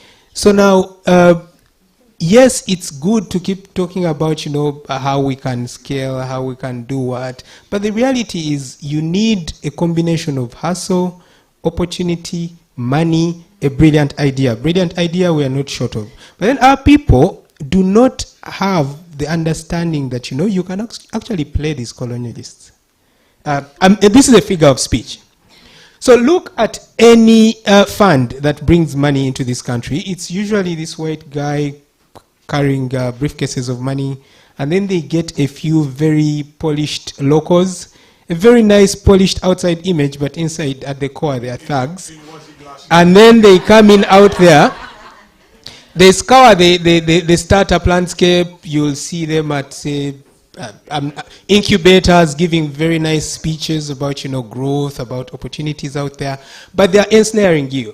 Now, as they bring you in, you also have to be, sober. This is like a game of, cat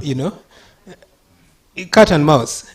You need each other, but who eats the other first? Okay? So now these guys are looking out for you to feed you to the corporate overlords. You sign up, and before you know it, you don't own your company. Okay? So, yes, let's chase the money. Let's think about getting alternative sources of financing, because I think all of us need that money. But then let's get it with very open eyes. And then people like Peter, Davis, and a lot of guys who have raised money should be able to tell you how to play this game and how to utilize that money to grow. Of course, you have to grow the opportunity for whoever is giving you the money, but also grow for yourself. I think maybe let me jump in before I can drop. So Anthony, what you've said is actually largely true. Maybe I would just sort of put a qualifier of. So when it comes to financing, there are various instruments and various players. So there is a private equity folks. They largely are after control. They don't care about the size of the pie. They just want to make sure that they control that, which protects their downside. And then there are the venture capital guys. So largely that's me, and then those are the guys that Davis takes money from. And we know that if you do not incentivize the founders to actually build, they're not going to build. They can just abandon this and go to someone else and build something else. So you try to optimize for control that will, maximize your returns, but does not demoralize the founders. So it's rare to find VCs actually take, maximum control, full control, or majority control of the company. That might happen at a later stage. For example, when people talk about Ugandans in financial services, you have like Ham Serunjoji. So the stage at which Ham is with Cheaper Cash, which is at Series C, you've raised close to now $300 million. You're going to find that maybe founders own like 20% of the company, right? And the majority is owned by VCs, but there's no single one VC that might own more than 10% of the company. So everyone has a smaller chunk of the company.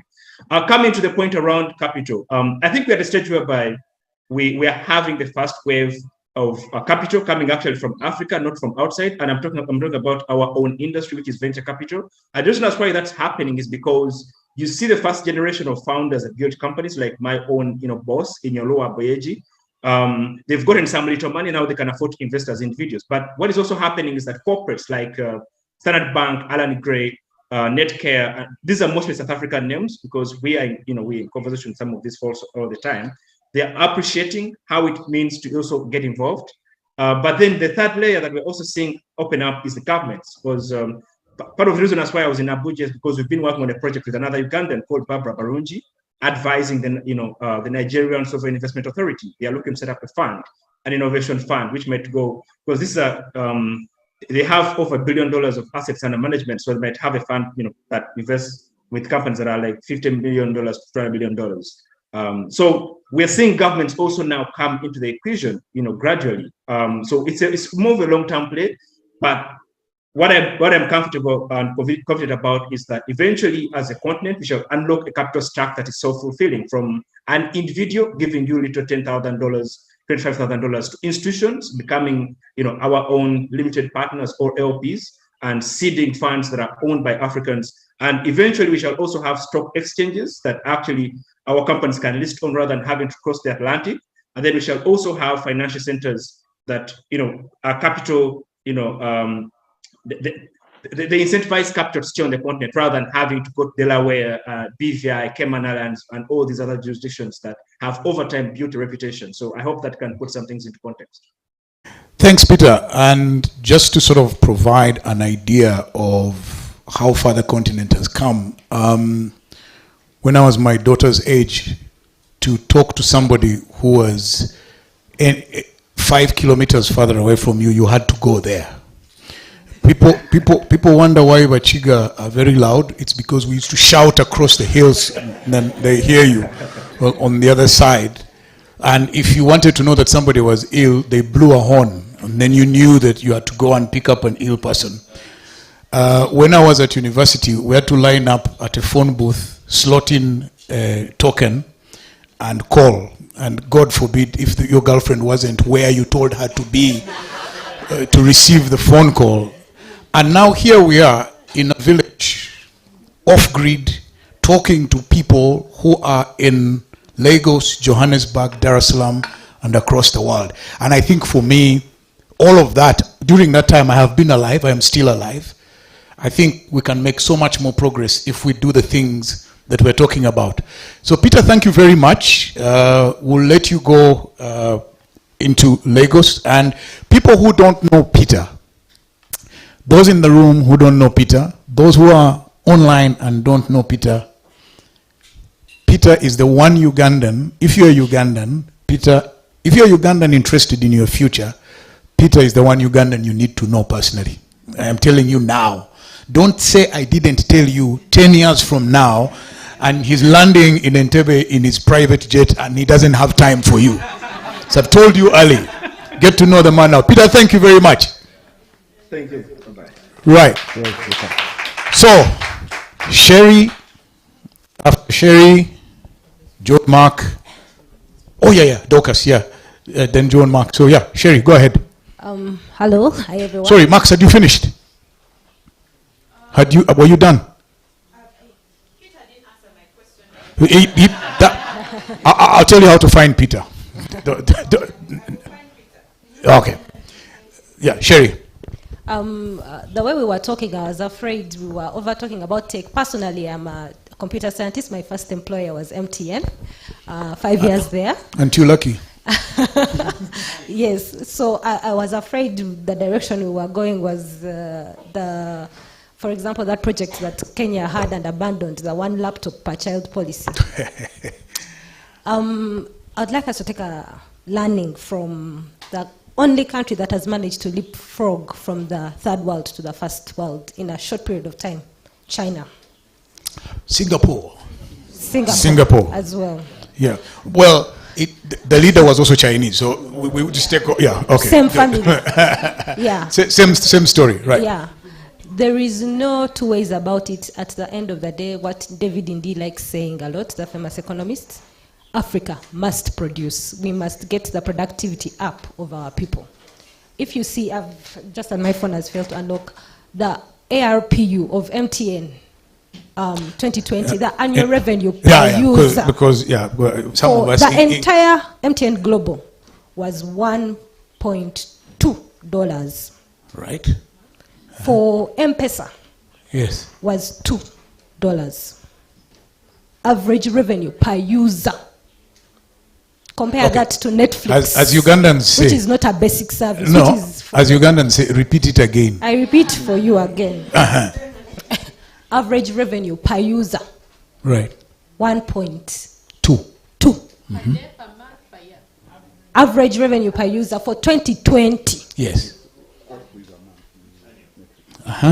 That is every user. Yeah. And this is a service that I'm now combining telecom, mobile money, everything that. Yeah. That is the revenue they have generated. 2020. Right. M-Pesa. $2. Okay. The company that I got to compare this with, Netflix, because it is a non-essential. I don't need Netflix in my life. It has 200 million subscribers. $10. Same. I think that's when guys on social media say priorities, priorities, priorities. So you see, they are dealing with the. Yes, we are talking about all of these things. I can tell you one stat, Sherry. I can tell you one stat. When I still used to work where I used to work, the order of things: number one, food; number two, transport; number three was number three was data. Okay, number 4, beer. then number 5 and number 6 newspapers come. So you can see our priority. Yes. Yeah. So it is not priority by choice. Yes. Yeah. Food is there because it is an essential. Yeah. So on the average, though this is a number I know, I can't reveal how I know it, but your average wallet size for mobile money is between 50 to 60,000. Yeah. That is, if you convert it into dollars, it's a shaming. So what's the problem? We do not have market for Brenda's Wazi. We do not have, very many people cannot afford Rocket Health. Maybe I can answer just to clarify a few points, if possible, Brenda. You are raising a very important point.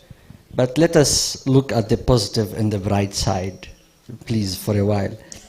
The ARPU, what you are talking about is monthly, is not yearly. And look at the sub-Saharan Africa, 650 million mobile user, bigger than America, sub-Saharan Africa. Look at the positive side. It's all coming to the purchasing power. Yes, you cannot compare a GDP of $4 billion with a GDP of $3 trillion. You cannot compare. We are going there. Look at the progress. 10 years ago, sub-Saharan Africa was below 200 million mobile users. Now we are talking about 650 million mobile users. We as a telecom operator, we are willing even to invest and grow our network on a lower ARPU because we see the potential in this continent. We are on the right path. Yes, our revenue is not like a telecom operator in Europe or in Asia, but we are willing to invest because we believe in this continent. So ARPU now is $1.2. Next 10 years, when Peter comes with his private jet, we'll see what will be the ARPU of our operator. I will probably have installed my export-grade coffee processing machine, and I'll have a zip line coming from my house. No, Sherry, you hadn't finished. Yeah, so emphasis in basics. I think that is why we have people like Benji here, we have people like Solomon here. Yes. Education, we cannot leapfrog that. We have to educate our people and educate them well. Right. Healthcare, so that these people are productive, they are healthy, they can actually now become productive citizens, they can participate in the economy. Okay. So how then do we have solutions, products that can, on a scale cheaply, achieve those things? Maybe Dorcas has the answer. Okay. Yeah. When we talk about envisioning Africa, I know it's a collective effort, but if you look at Nigeria, Nigerians across the globe are in every country. Have you ever asked yourselves why? There are too many. They can't fit. And apparently Uganda, I think we've moved away from a 40 million population. 45 million. So we are 45 million. We are 45 but, million. But the annoying statistic is that anybody in my generation, 50 and above, we are only 2 million. Okay. Yeah. And the biggest population are people of our age. Exactly. There are so many opportunities that we can harness, changing mindsets of these boys and girls. Yeah. I know people will always say, every opportunity says female candidates are encouraged. Uh-huh. Why? Do you ever ask yourselves why? The boy has had all this time, even when he impregnates a girl, he's able to go back to school. But this girl can lose school and make their life end at that point. So if we encourage more people to get into the ecosystem, we have solutions that solve maybe a village problem. For example, when we asked you how long ago you came here, you said you bought this land and left for about 18 years. You were not seeing the opportunity then until maybe you clocked a certain age. You're like, oh, I'm about to retire. I just need to go back and start farming. Retirement, please, let me clarify. Retirement is a word I used for the headlines. I have absolutely no intentions of retiring until it's time to put me in the ground. That's when you say I have retired. But anyway, it's called, yeah. You're retired but not tired in Okay. actual sense. Whichever, yeah. We have solutions that we can solve by meeting more often and trying to negotiate about this. It's not about the beer, it's not about the time, but are we working together as individuals, regardless of your gender and how much time you put in? In the corporate world, you'll be having an 8 to 5 job, Yeah. but what do you do after 5? Go and watch European football. And when you watch this, Adebayo scoring a goal, he's earning about 40,000 euros. Yeah. Is it coming into your pocket? Let me tell you an even more complicated statistic. You guys like boasting about $500 million we make out of exporting coffee from Uganda. But it's illogical. No, It's it doesn't. very It little doesn't. money. It doesn't come here. The exporters of coffee from Uganda are European companies. Yes. Anyway, but the point is. So we need to put some time, the politics out of this drama, and work together as individuals. Right. When you put up on Twitter Spaces, there will be a farm visit. I don't know how many requests you said. When you said you have 15 slots, did you get a 17th option? For your information, the numbers just kept going up until the boss somewhere behind there said, look, if the physical space just can't work. And I said, okay, So let's close we it. need to be having more of these discussions, Right. regardless the location. Let me explain something, maybe just for those of you who want to know a bit of background that led to 360. First it was 40 days, then 360. I was frustrated by the fact that we were spending a disproportionate amount of time on these platforms discussing nonsense, sharing useless memes and videos that are of no consequence. We are the only category of people in the world who use so much data and so much space on these platforms to talk about nothing. The $10 of Netflix is probably being, 4 of it is probably being generated on the African continent. So my frustration was, how can we start changing the conversation into more consequential discussions? We didn't invent these technologies, but we can take advantage of them. I'm sorry to go on, but I need to explain. There's one piece of technology we didn't invent. I'll tell you which one it is. Who? Oh, okay. One piece of technology we didn't invent is the AK-47. But AK-47 has liberated the African continent in more consequential ways than people know. So how can we use these technologies that we didn't invent to liberate ourselves rather than to just be permanent slaves, the victims that Bax talked about. So who is leaving? Yeah. Who? Okay, Bax. Okay, guys, let's go back online. Let's allow the online guys to wind up, so then we can stay here and continue with our kabozi. The food hasn't yet arrived, so you can't leave, really. But, okay, all right. Bax, then Aiden. Yeah, thank you, Robert. You know, there are multiple points that I would like to make and perhaps even provoke a bit more. I want to start off first by what was said earlier, and it seems to be reoccurring, this demographic dividend and the fact that we are a young continent. We must be careful. And here is why I say this. You know, having a young population can be a burden in terms of sustainable economic growth and opportunity. What we have to do is to dig deeper into this young population of ours. Now, those that are a lot smarter figure that anyone between the ages of 15 and 65 is prime for productive work and contribution into an economy, provided those opportunities are there, of course. Anyone younger than 15 and anyone older than 65, by and large, are dependents. Now, if you were to take the ratio of these young people, call it 15 to 35 years old, and the fact that the average is approximately 19 years old on the African continent, and you just do a simple ratio of saying how many of these people support the dependence on either side of that scale. In Africa, it's less than 1.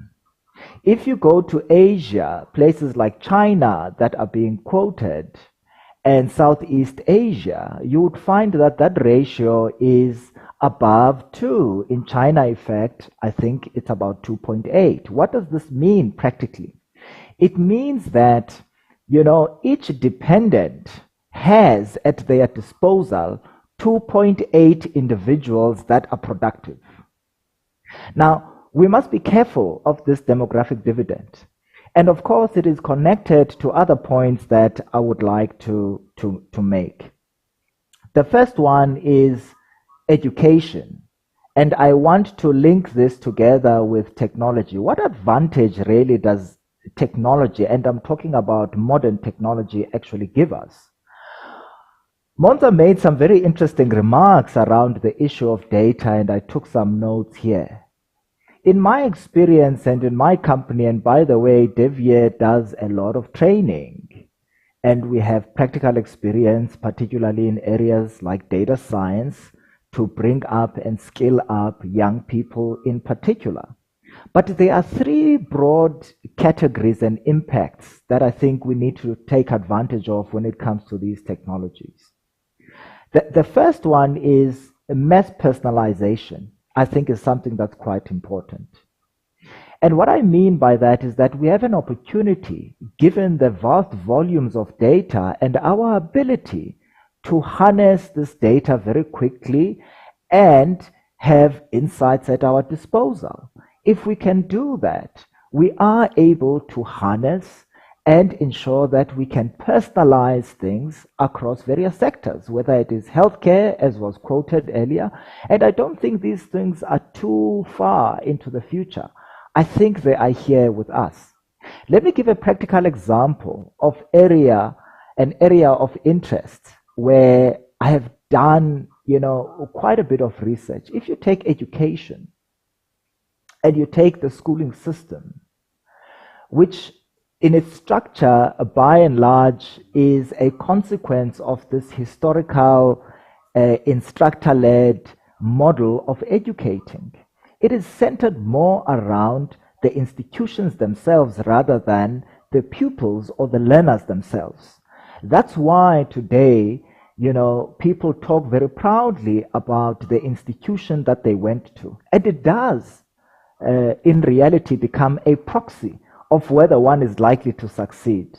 My fellow colleague who is now left, who's in Nigeria, was talking about the fact that given his background, the success there is actually not great, that is the only one.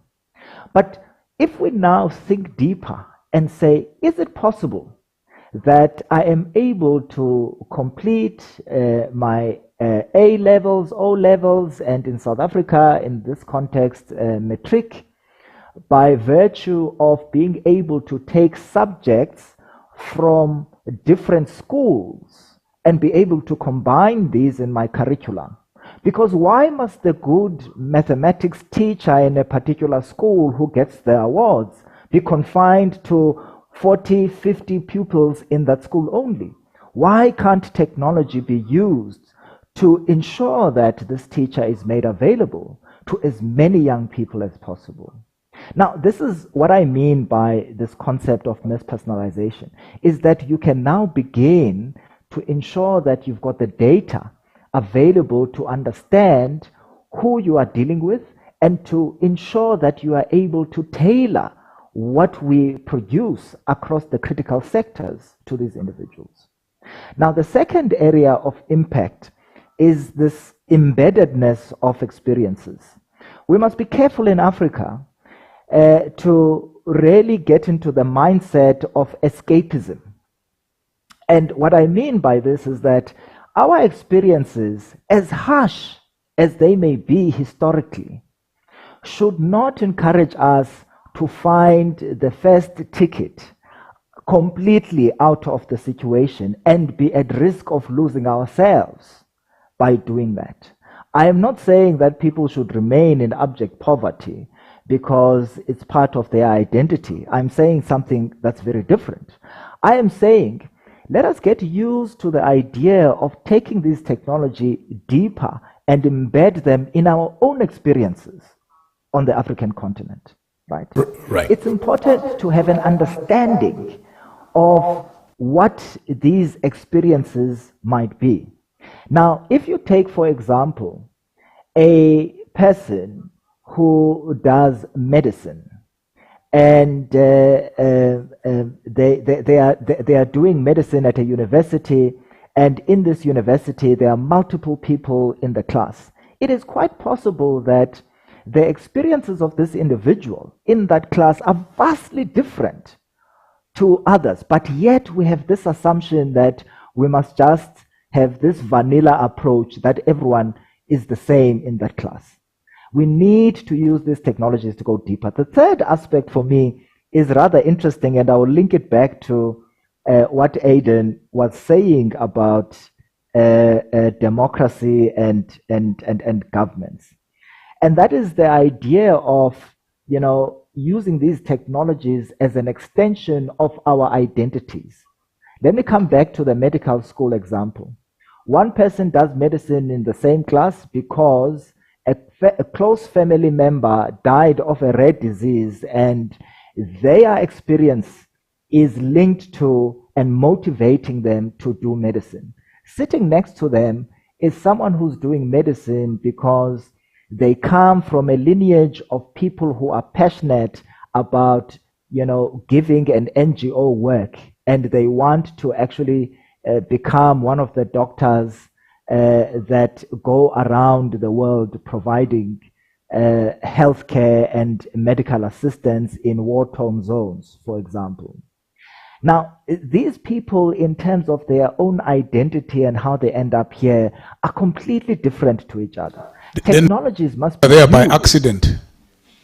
Exactly, but we treat them as if they are the same. Is it possible, coming back to Aidan's point earlier, is it possible in the future, because more of our existence is going to be integrated into the virtual world?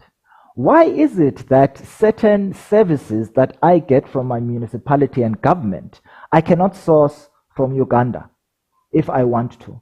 Why can I not say, no, I want my education minister to come from Uganda, I want my water to come from Lesotho, I want to pay directly and engage with them. These possibilities are possibilities that are there if we look deeper in terms of what these technologies can actually do for us. Then the last couple of points I want to make, Robert, if you please allow me. As well. You know, Aidan made mention of this, you know, social contract. Why is it that in other parts of the world, entrepreneurs, particularly in the digital space, do well and have the capital and all the things that they require to be successful? And yet here we are talking about some of these issues and shortfalls. I think it has to do with the social contract. Who does well in Silicon Valley?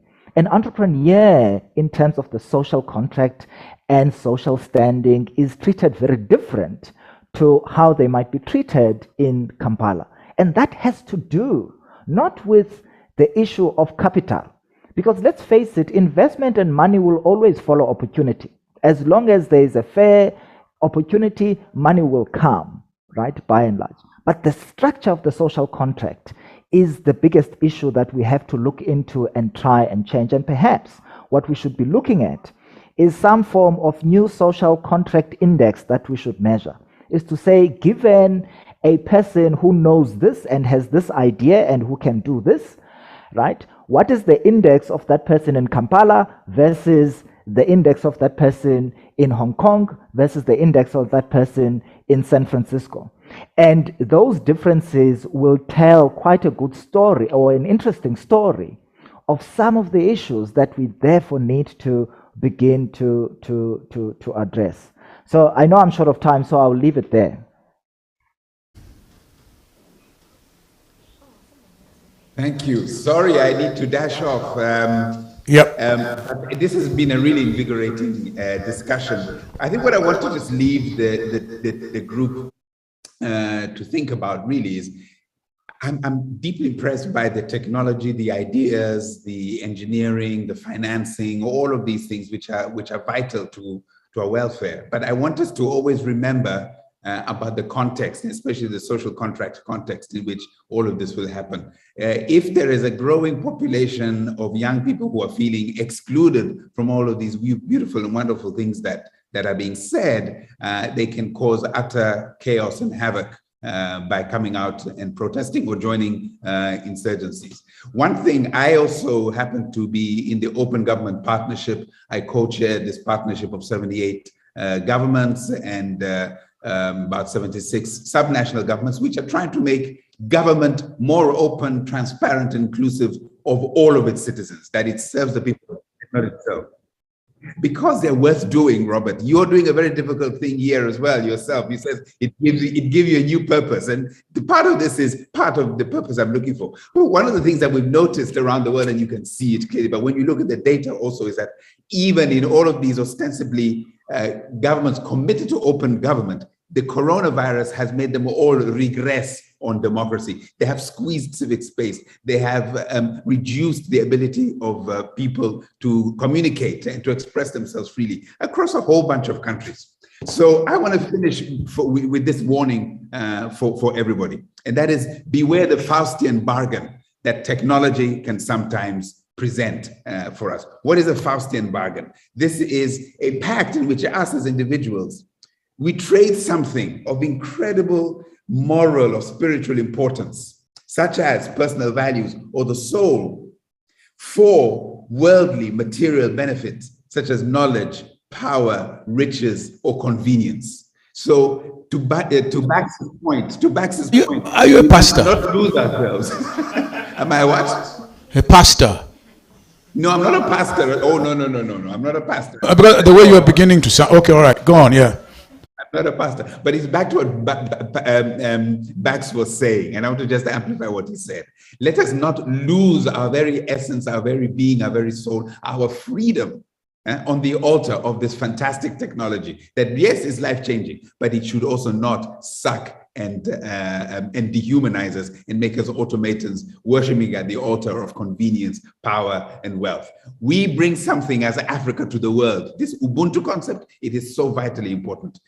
Let us make sure we protect it when we are looking at envisioning a future that is meaningful, that is impactful, and that really benefits everybody else. And on that mission, I really want to wish you all the best. and hope. And when I next come to Uganda, I'm going to come to the farm and hope to meet some of these amazing people whom I've had a chance to listen to today. Thank you very much, Robert. Then, there is always this advice going around that you are as good as your 5 good friends. So for the people here, you can see the company I keep. Aidan, Bax. Hello. So not bad at all. Guys, thank you very much. We'll let you guys go do other stuff. I'll continue with the fellows who are at the farm right now. Thanks, Bax. Thanks, Aidan. Thank you. Thank you very much, everyone. Okay. Bye. And by the way, Aidan, I will let Teddy say all the bad things. While I'm away. Exactly. All right, then, thank you very much. Okay, so back here, I think it was John Mark. You were going to talk next. And John Mark, when I went to visit Rocket Health, he's the one who took me around. And throughout my tour, I completely forgot that he's a medical doctor, because his whole marketing communications while I was with him was impressive. And then he started talking about the logistical plans that they have, and the man is an organizer.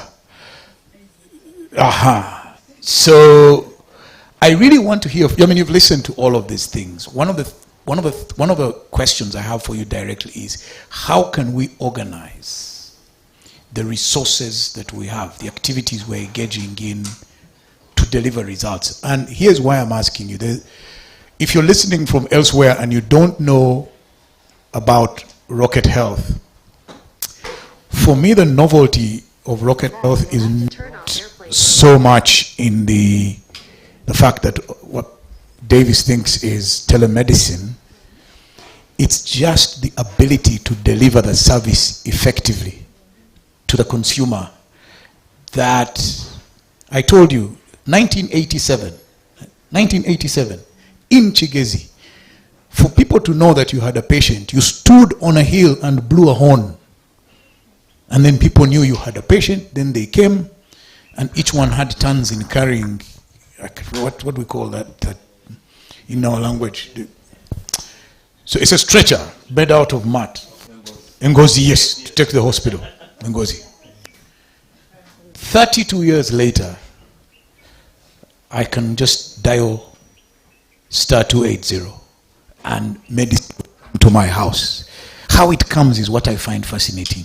How have you been able to organize that? Thank you, Robert. So I think before I answer that, I thought that I would also bring some new perspectives and perhaps things to think about from the previous conversation. So one is that I see we all are very excited about technology and we're talking about digital transformation, but we need to remember that when we talk about transformation, that transformation may not always be positive. And for me, when I think about my life and the work that I do, it's thinking through what are the potential negative things that living in the digital age are bringing to us. And I want you guys to think about that very much. You know, what is technology adding to us positively, but also what does this mean on the negative side? And from the health perspective, when you look at, I say, our research agenda, we think about what is the impact of mental health. What does it mean when people spend 8 hours of their day looking at screens? What does that mean for eyewear, for things like that? The girls are smiling. They know a business. When you think about like the way our jobs are changing, and we talk about remote work and things like that, what does that mean in terms of what it takes away from the social circles that we used to get by moving out and meeting new people, and what does that mean eventually in the way it affects our health, in the way we live, in the things that we do, in our lifestyles. Sometimes previously the walk to work would perhaps give you the only exercise that you get in the day. What does it mean now that you can sit here at the Ruggiero farm and work month on month and things like that? So for me, those are interesting things to think about when you think about Atamba will make us do deadlifts. So about technology. But also the other thing is when you think about where are we going in the future, do you think about it in terms of, what the McKinseys do? Look at the current trends and use mathematical models to predict where we think the future is going to be? Or are we talking about, like most people have said, what do we, as Africans, where do we see ourselves, and then can we reimagine a future, not just based on what got us here, because the question is, whatever has brought us where we are now, do we think it's what's going to take us where we want to be in the, in 30 years, in 20 years? And if that's not the case, do we appreciate that discordance between, the vision that I'll call you elite people like you have and the reality that we are in? We've been talking about interesting things like AI, ML, and things like that, but I don't know if you guys know our education curriculum. And, but Solomon and Benja perhaps will talk about this even more. Like, we can sit here, and I think we have privileges we should also be able to acknowledge. Intellectual privileges. I always tell people that we have privileges that perhaps we don't think about, that you probably were able to go to the best schools, you're able to be the best even if it was Iganga and the like, but not everyone may have these privileges. And those privileges have given us access to even be able to think about the things we are thinking about, and 1,000 other people cannot even dare think about these things. And now, for me, the question is also... I keep telling guys that there will be relatives of mine who will be born, grow up, and die before they see a computer. So there's still that category of Africans. Exactly. Yeah. And then the question then becomes, who has the right to even envision the future? We sit here and think point. About, I'm imagining the future based from my point of view, but am I confident that perhaps this represents the million other people who do not have this forum, who are not able to present their ideas?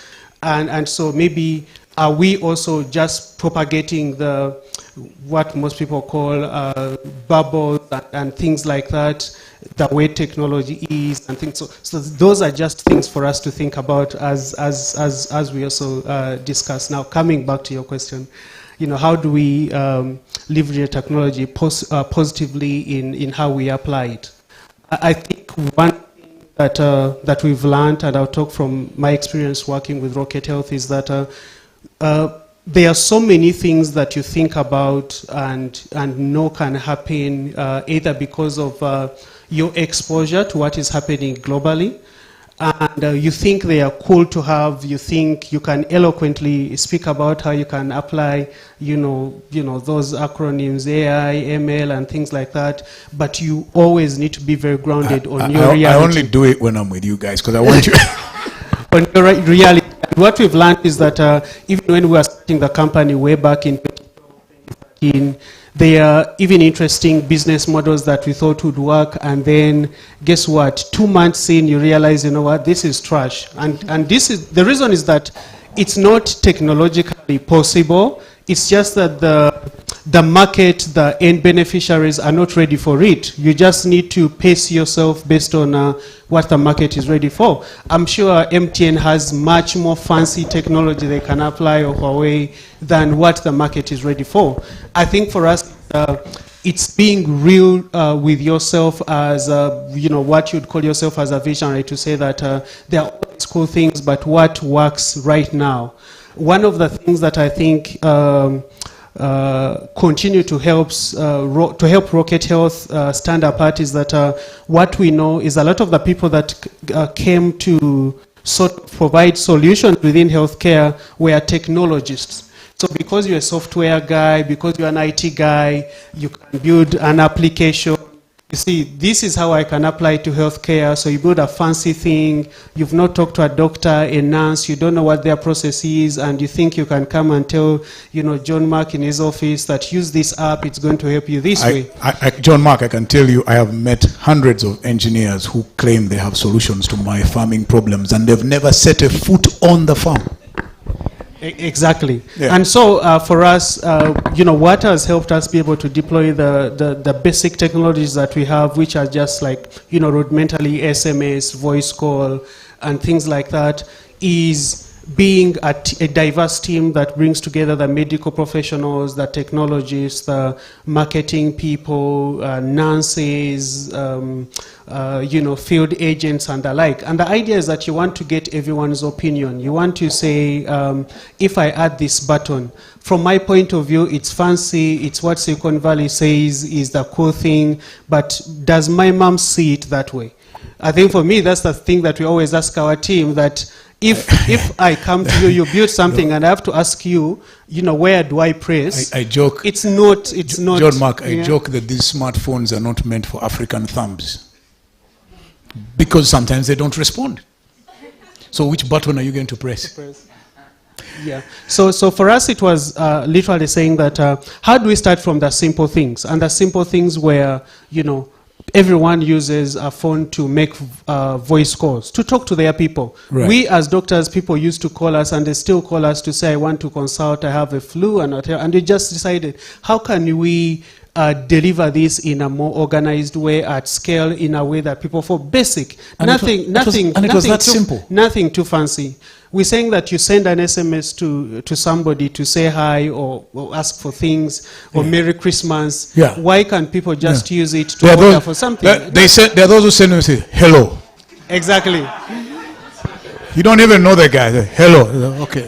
Yeah. In 2014, WhatsApp was still a very individual and personalized, but then there was a hack to use it on the PC. And so we decided, why don't we start WhatsApp Doc? People use these platforms to communicate. Why can't people use them to seek health information? So in the grand scheme of things, we are not doing extremely life-changing, Nobel kind of things, but it's about how do you recognize opportunity from the basic things that are happening around you and use it for a much greater good. And then you continue, making marginal improvements, because also the population doesn't want things that are too disruptive. If you notice in our ecosystem, we're just working on our mobile application, because when we started out, we did a survey amongst our very own selves, and we asked ourselves, how many of us have a local app, mobile app, resident mobile app on our phones? And at the time, maybe Safe Border, maybe the Matatu app, maybe The MTN to check your mobile. Then it wasn't even a thing. It wasn't even a thing. And so we asked ourselves, what confidence do we have that if you build an app for healthcare, that we shall have hundreds of thousands to download this app? As in, we knew that we were developing cool stuff, but we also knew that we were not, in the place yet. And so we knew that we needed to give things time before we are able to now deploy that thing, after showing people that there is value that we are giving to you. And so you now are incentivized to be able to, let's say, download a mobile application and use it. So for me, in summary, it's more like, how do you gradually warm up to people? And we know that they are privileged, which allows us to think about things, especially technology, in very simplistic terms at our level. But then we need to realize the gradient that exists between ourselves, each one in this room, and the end user, and how we need to facilitate that with everything that we are building. I just want to say something to you guys, because I want Ojok.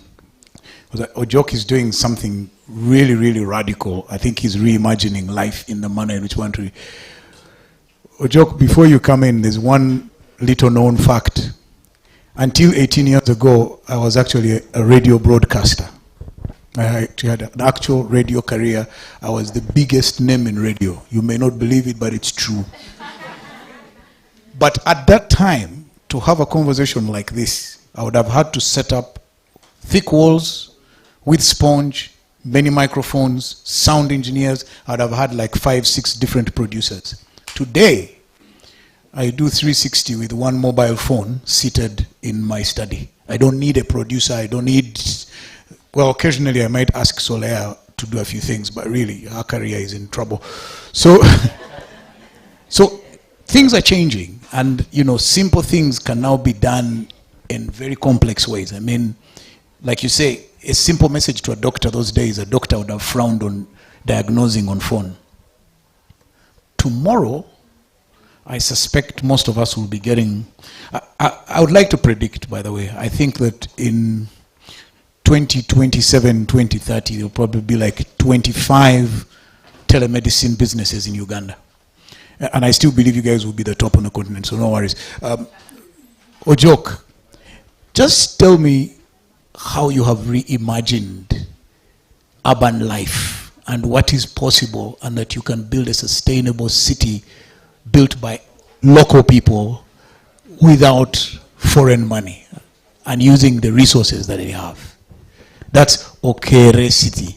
And me and Teddy and Max are supposed to come and sleep in the five-star hotel of, just you're finishing the grass touch. Yeah, they're pretty well Go on. habitable right now. Thank you. I think Yakuza concluded on a very important note, highlighting why it is still essential for us to be rooted in our values and in the things that make us human, even in the midst of the inexorable technological advancement.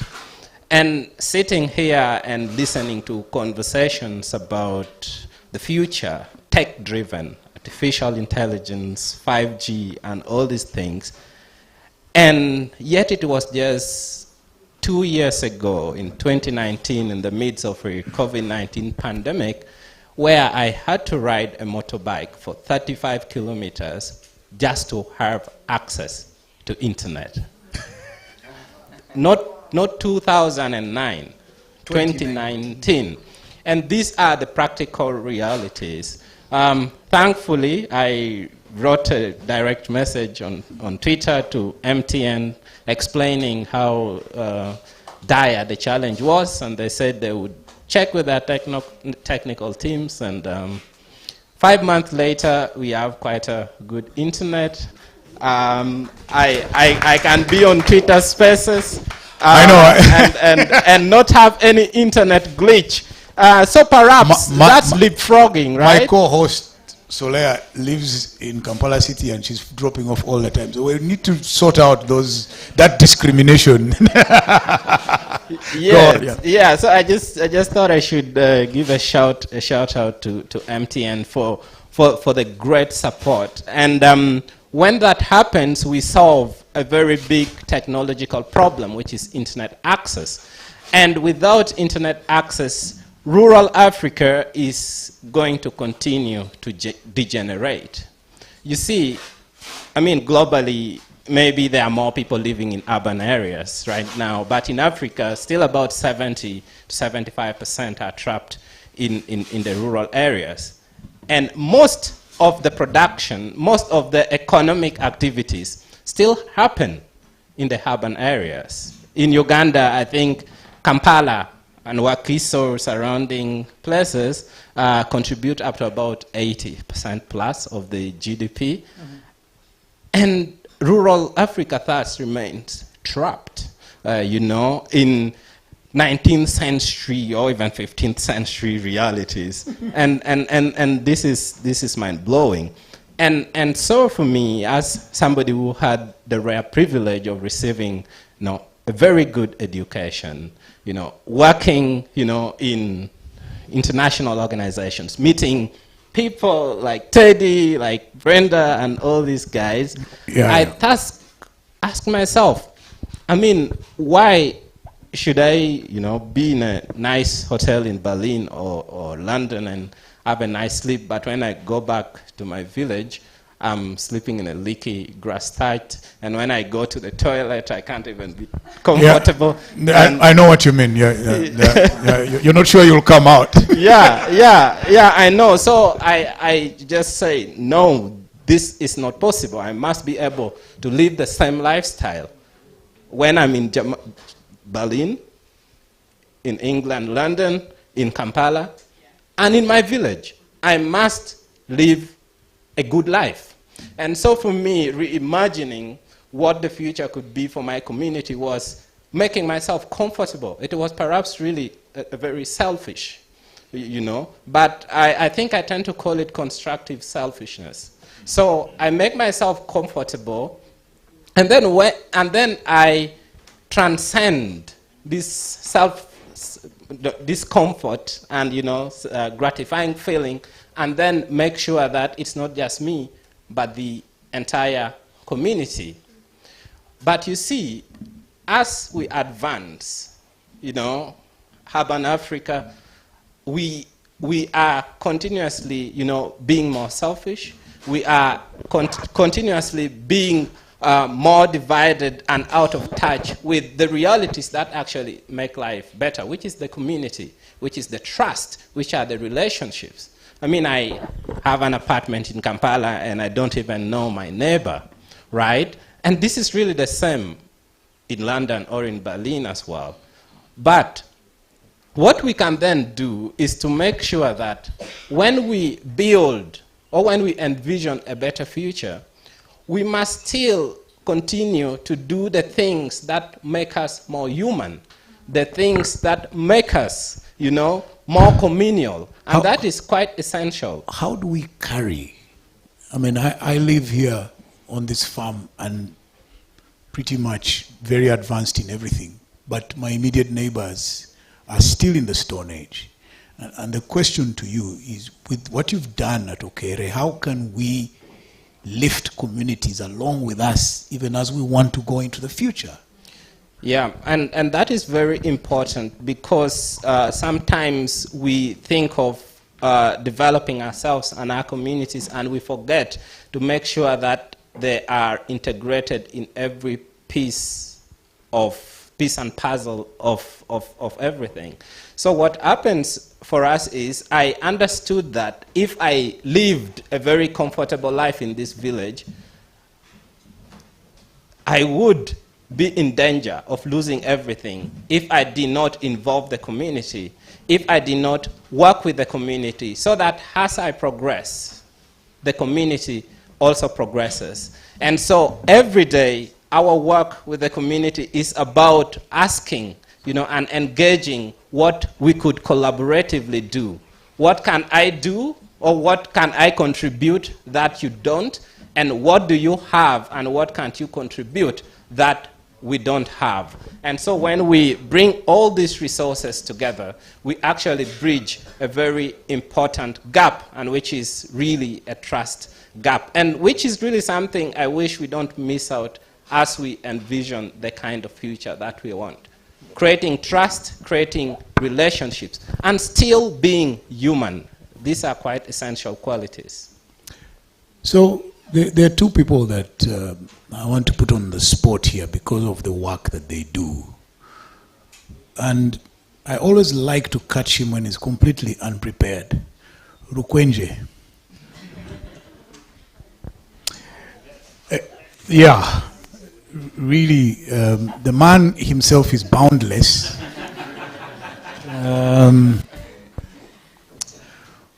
We have an do between me, Rukwenje, and Moses here, but that is for another day. Cholomon calls us overachievers, but what do you see trying to prepare young people for the future? What do we have hope? Actually, let me start there. I will start with that. Yes, I think that there's hope. I think that more than anywhere else in the world, and this basically takes us back to where the conversation started with PK. More than anywhere else in the world, Africa is probably the one continent where it's very possible to move income brackets in such a short time. So if you think about, and this is something I wrote about this week, if you think about people who are between their 40s and 60s, Ugandans who are between 40 and 60 today, right? Most of them are... Be kind to us. Yeah, most of them are or were born to parents who hadn't gone to school. So in effect, they are the first anything in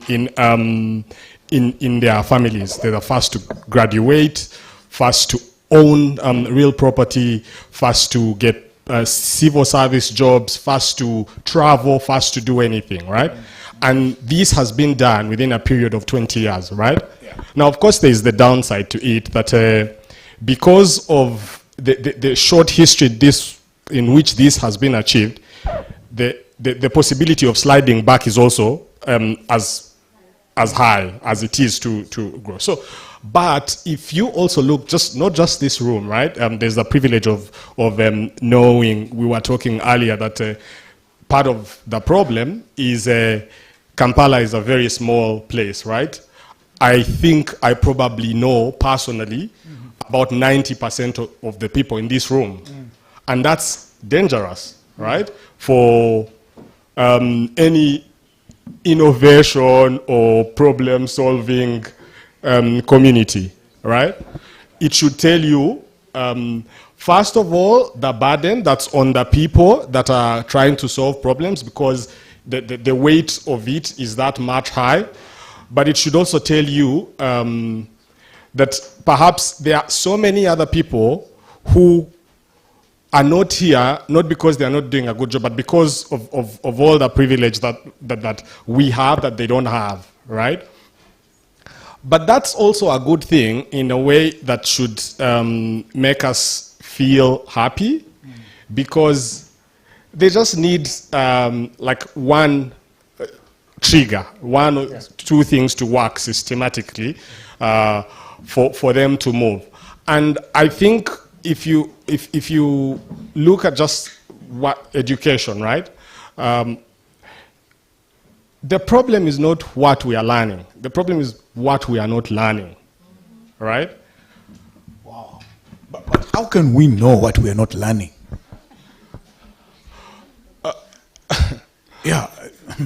So we can I'm here with you. So. We can know what we are not learning by our inability to solve the challenges that we face. Right. Right? That should tell you what we are not learning. Right. Because we are not prepared to deal with the challenges that we face. Right? So what must we be learning? Right? We've been talking about technology. It's going to take years for everyone to get onboarded. There are things sometimes you hear politicians talking about things, and it's going to, many of us are going to die without seeing some of the things we see, even in Nairobi, right? Let's stay away from politicians. Not even politicians, it's just the way the economies work, right? And I'm going to circle back to this challenge of what we are not learning, but if you just listen to the statistics that Sherry was sharing, right? So you also have to understand what's the worth, right, of your technology user, right? So if you are MTN, right, or your Rocket Health, you don't exist in a vacuum and outside of the context of everything else, everything else socioeconomic, right? So your subscriber, right? The worth of your subscriber outside of your technology is what they bring into the technology, right? It's different for the user, the guy who has an account with Netflix, right? Because their worth is that much higher, so they are able to make. So even in terms of how much money we can raise, how much funding, the kinds of partnerships we can get into, we can only pitch the users we have. If our users are less than $1, that's the money that the money we will raise is commensurate with the users we can attract, right? So how do we move the context around us? Right? How do we change that context to be able to reflect in then the future we envision, right? And then the users that we have, which is where now we circle back to education and the things that we need to be learning, right? Yeah. There are simple things that don't need technology. So John Mark was talking about just thinking about when they started Rocket Health, the idea of who is going to download the app, right? Yeah. It's simple human-centered design, right? You don't need technology to teach that, right? Correct. You don't need technology to teach that at a primary school down here, right?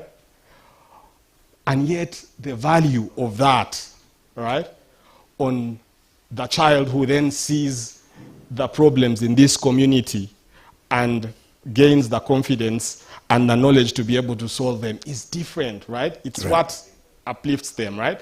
So we've seen that simple things like that, simple things, part of my work at Boundless is to encourage older people, like the guys in this room, some of whom are our mentors, to work with young people, right, in the school system, because I think that the gap is part of the problem, that you have kids in school studying things that have no business outside of school, right? So my wife was sharing with me a joke that's running on the internet. Is that how can Speak and Grant now help me with the high prices? Exactly. So I'm not one of those people who complains about what young people are learning in school. I think you can always find use for it, but I think that the increasing conversation, which is what we are doing, right? The Marens here, John Mark, Joanita are mentors on our program. And what happens is that you need young people to, on top of whatever else they are doing with their lives, to just have conversation and understand, so this is what Rocket Health does, right? This is how it works. Because some of these kids might never, ever use a computer, right? Correct. Or own one. But might never actually start a technology company or whatever company. But for them to be able to speak to a doctor who is now running a tech company that's raising 5 million USD changes how they think about their future. Right? Correct. And changes how they envision what that future looks like. And sometimes it's simple things like that. Like sometimes we overthink the problems, right? But I am encouraged by the young people that I see every single day who are trying to solve problems, who don't even have a right to be imagining the way that they are, but because they see examples of people that look like them, right, and listen to them, and watch them grow, like they are able to believe, and whether they fail or succeed doesn't matter. Sometimes it's just that, and it's looking at a man like this Natif here. You see, Natif people see him as a pharmacist. He's more of a venture capitalist now than so he's a finance man, but yes. But the power of belief is what you're talking about. That I can be a Natif. And Natif is where he is because he believed he could be a Grace Munyirwa. Yes. Exactly. Yeah. Which is what you're doing. Yes. So Natif is helping me think about the business of mentorship, right? He's a pharmacist. Be careful about him. Right? But you see, it's things like that need to happen a lot more. And they are already happening, right? So when we imagine the future of Africa, or envision the future of Africa, I ask that we move away from, even especially when we talk about education, we move away from, our kids are not learning this, and just figure out what do they need to learn and what's the simplest way to get as many of them through the system. To learn those things. Guys, we're going to let Monza go, so I want to let him say a few things, most of which will be nice and about me. So, Thank you, Robert. First, thank you for having me here in this such wonderful session. I really appreciate. So, but just to start from where my colleague has ended, we need our young people and our students to be digitally native, and I think technology is one of the way to prepare our people for the future, we like it or not, and that's the reality. So technology deliver personalized learning. Technology play a role in career guidance as well. It's extremely important. And technology teach 21st century. This is what technology teach. So, but for sure, we need to use technology responsibly. You know, when it comes to technology, there's a lot of risk. We don't need to talk about it here, data privacy and so on and so forth. That's extremely important. So, I mean, finally from my side, we need to leverage on technology advancement and technology democratization, like a company like Rocket Health is bringing, MTN or X or Y and bringing, and that's really the solution of many problems that we are having. When Steve Jobs invented the iPhone, there was no demand for iPhone. There was no demand for iPhone. There was no need even for iPhone. But he invented the iPhone, and then you have an app now on the iPhone that you can run your business. So think about it from a different perspective. When tomorrow I will launch the 5G for you, Jean-Marc, you will be able to do open heart surgery from the metaverse, from Kampala to India. You don't imagine this now. It now sounds a science fiction movie. Why 5G? Millimeter wave, microsecond latency that will allow when you move the knife in Kampala, the knife move in certain precise in India. And while you are doing open heart surgery from here. So,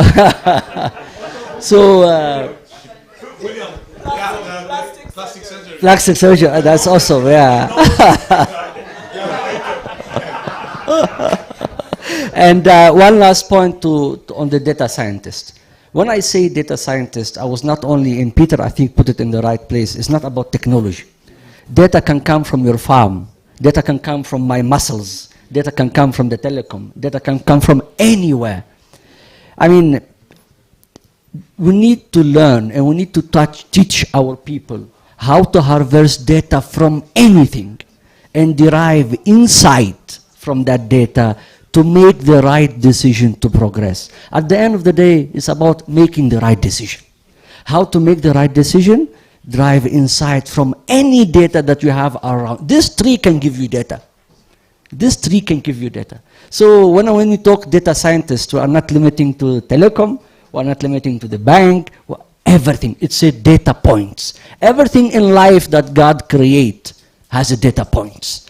Just learn how to extract the data point, learn how to link them together to derive insight, and you can make any decision that you want. Thank you so much for having me. I'm so sorry I have to be in Kampala in 1 hour, and looking forward for a different engagement at later stage. Thank you. At the next engagement of Envisioning Africa, by the time the Africa we're envisioning has been realized, you will be living here by chopper to go.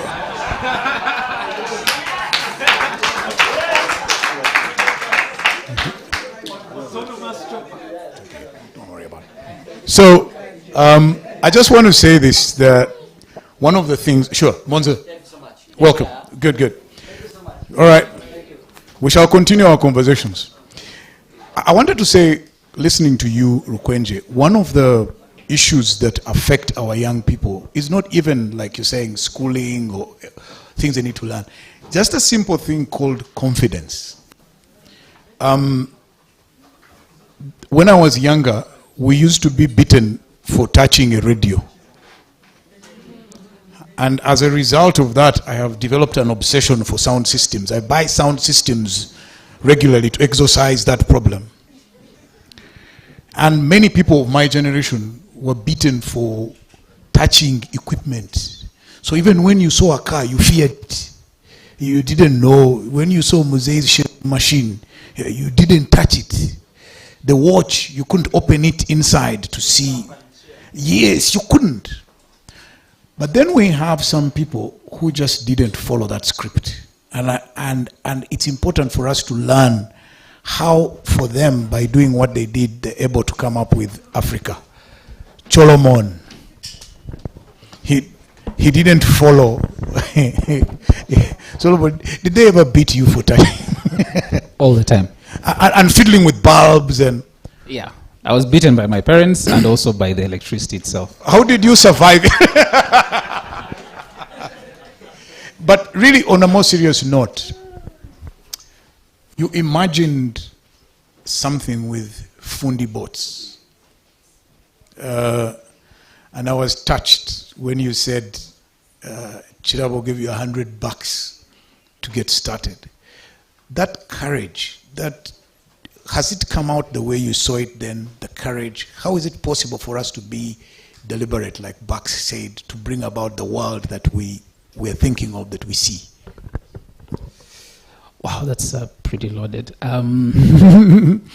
So, first of all, I want to say that I really, really don't like events like this. And Teddy and I have discussed this on and off. This is not one of those. Collab. No, there's a disclaimer coming. Yeah. And that's simply because, like, when you come to places like this, there are a couple of things that happen. One is the privilege that John Mark mentioned. We are here making decisions for Africa as though we are representative of Africa's core demographics. But also, rooms like these are full of people who just talk.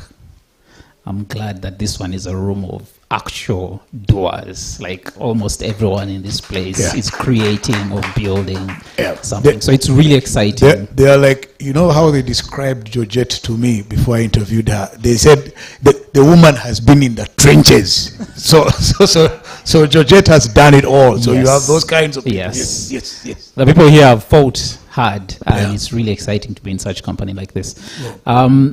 I want to share a story from one of our very first outreaches. So for those who don't know Fundi Bots, we use robotics as a training tool to help students understand science better. A few years ago, I think it was about 2013, we were in a school in Gulu, and we had gone through like a few days of training. We had basically trained kids who had never used computers before. So while we are teaching them how to program the robots, they are also learning how to use computers. So our work is really a crash course in what they should be learning. So at the end of the session, we asked the students, so what would you do with the stuff that you've learned? And one of them raised his hands very excitedly and told us that, me, I'm very lazy. In the morning, I have to open the corral so that the goats go out and graze. I have learned that I can make a sensor that can detect when the sun has come out and automatically open that. Oh my. So for us, in the early days, I used to say that robotics is a problem waiting for a solution. And again, Teddy and I have talked about so many ideas, but there's a reason I keep saying that. A lot of learning in Africa is about the exam, all right? It's about saying, you need to pass this, get this document, get this qualification, move on. But the people that you need, the people that every single one of you needs, the Africa that you're dreaming about, is not going to be built by you guys. You guys are founders. By definition, you're dreamers. Right? Mm-hmm. You need engineers, you need scientists, you need doctors, you need whatever. And those guys are in schools. Like one of the most brilliant people could be in a school here and he'll probably never see a computer in his life simply because there's no opportunity for it. Right?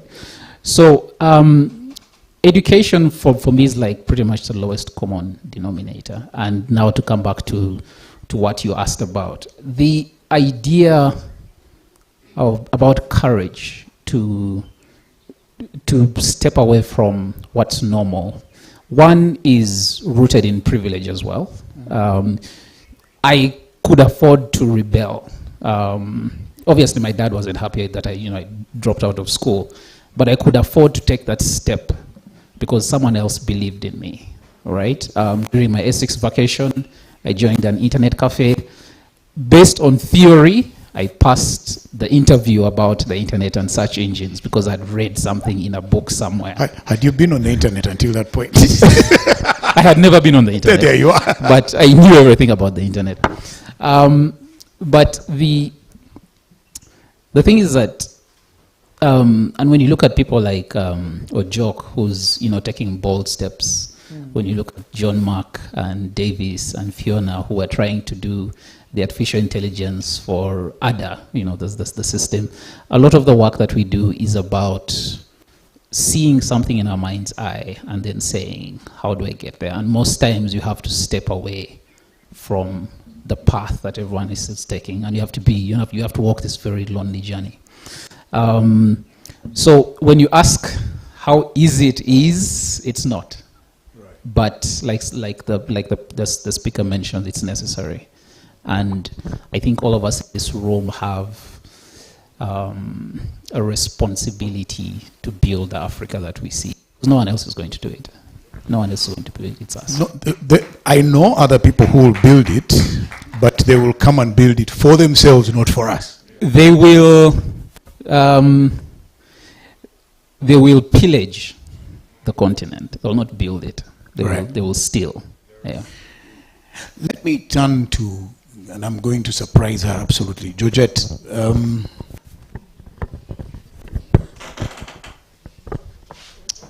So the woman from the trenches. The woman from the trenches. All of these things, we can do them. There is something in our language of marketing and sales that we talk about conversion. How do we convert all these brilliant ideas into an income? How do you convert the nose into... proceed. You did really get me off guard. Yeah, but that's a brilliant question, because ultimately sitting here and talking and having all these brilliant ideas is great. But what's greater is to really do. And when we talk about doing, the first thing I think is to start by doing the simplest thing. What's the one thing that we can do from here that doesn't need capital, for instance, that doesn't need us to extend ourselves beyond what we already carry in our different areas. And I think for me, the first thing that we can do is how do we, and John Mark and some people mentioned it, is getting the people that don't have the privilege to be in this room. And those people are doers. They are doers, yeah. So getting the people who don't have the privilege to be in this room, and how do we get those people?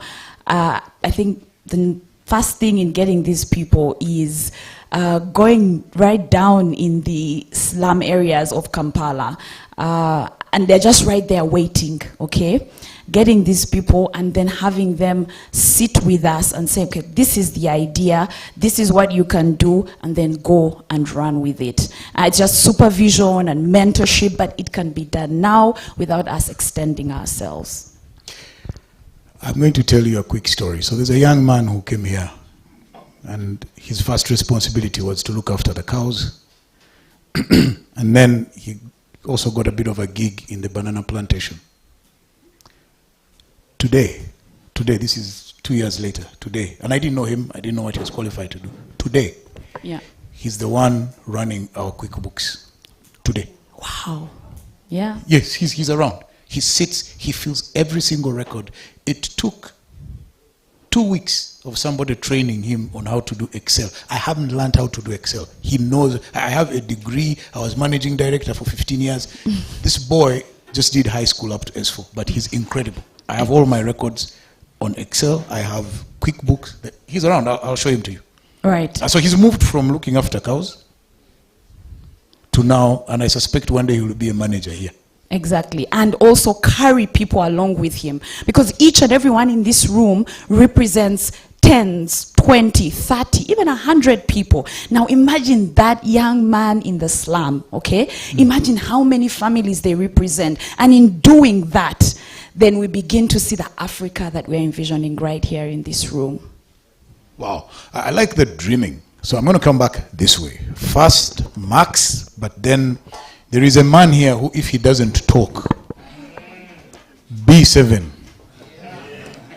the payment system, B7, cryptos, everything. So Max, when you finish, B7 should tell us, do we have options? Must we be dependent on other people's currency systems, or can we develop our own using technology? Max. I agree. As you were talking, actually, as he was talking, you focus a lot more on the slums, but I believe the majority of the population is not in the slums. It's in places that are going to be surrounding Okere City and places like that. But as I was thinking, when you were talking, you said we need to expose these people in the slums to better education systems. But what if we mentored them by taking such education to them? Because most times you won't be able to get them to see things. And I was, in the process, I was thinking, what if, say, Solomon developed a shea nut picker, a robot that we would then expose to kids in the shea region or the farmers, so that where they can't go, the robots can pave the way. You've done two things: shown people something absolutely impossible, and then given them the hope that it can actually be done. Then what if, say, Solomon decided to have a department that worked with schools that side, and the kids themselves got to develop it themselves? You're exposing people. That is literally leapfrogging the system to something beyond. Meanwhile, this is a project I really want to do now. Good. And B7, digital currencies, that's why you're here. Okay, so I would like to set some context. John Mark and Solomon hinted on this about the composition of the room, and I was just whispering to Max about how we are not the representation of Africa. We are the hope. That's the difference. Wow. Because if you were to get the representation of Africa and put them in a room, they would not dream beyond tomorrow. They'll be trying to get, where is the meal for today coming from? Good point. Yeah, so it's not a privilege, it's a responsibility. I was telling Max again, she's suffering from sitting next to me, that this room here, I worry, not for Solomon's reasons, Solomon, but I worry for, God forbid, nothing is going to happen, but if anything was to happen here, at the very least, 10% of Uganda's GDP in 10 to 20 years is at risk. Think of every business here. I need to insure everybody who's here in case my house collapses. I don't know who your insurer is, but think of every business here at scale in Africa in 20 years. That's the value seated in this room right now. Again, I bring the point, it's not a privilege, it's a responsibility. That Uganda of 20 years, as much as conversation is happening here, and hopefully even if we acted on 10% of this, we are changing that Uganda. So I'd just like us to put that in context, because we can easily miss out on actually why we are privileged. We are privileged for the reason of taking our brothers and sisters to the future. There is no country that has developed when the majority had clerk the thing. If you look at the bell curve, it is the early adopters that drive innovation. The second context I'm going to talk about money, but the second context I want to bring to the table is that technology is not brought by aliens, okay? No, it is not dumped somewhere and then we are told adopt that. It is built by us. Human beings create technology, and we do it for both evil and righteous reasons. The wheel was a technology. Until the wheel was invented, human beings had to run across miles. Yeah. Fire was a technology. Until we invented fire, we had to digest meat, raw meat. So I want to bring that because our biology has been affected by the technology that we innovate. And just to Dr. Davis's point. Yeah, because you try eating raw meat now, you'd have different stories. But yet humanity has really COVID and other things. Yeah. So we, as much as we're trying to, we cannot run away from the fact that technology defines us as humanity.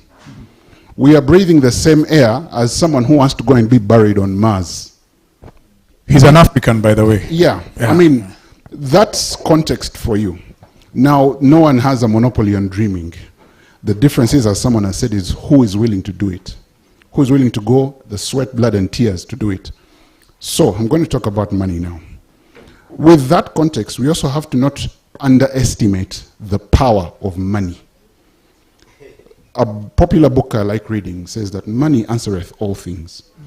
And there's a popular saying in town that where money beats, soft. and why that is because I read an interesting book, and it was about crypto, but the first 11 chapters of the 12 chapters in the book were not talking about crypto, they're talking about something else. And the author, a doctor and a professor, brought a very interesting perspective that I'd never thought about. That because of our lack of trust in our money's longevity, we do not save. Say that again. Because of our lack of trust in our money's longevity, we don't save.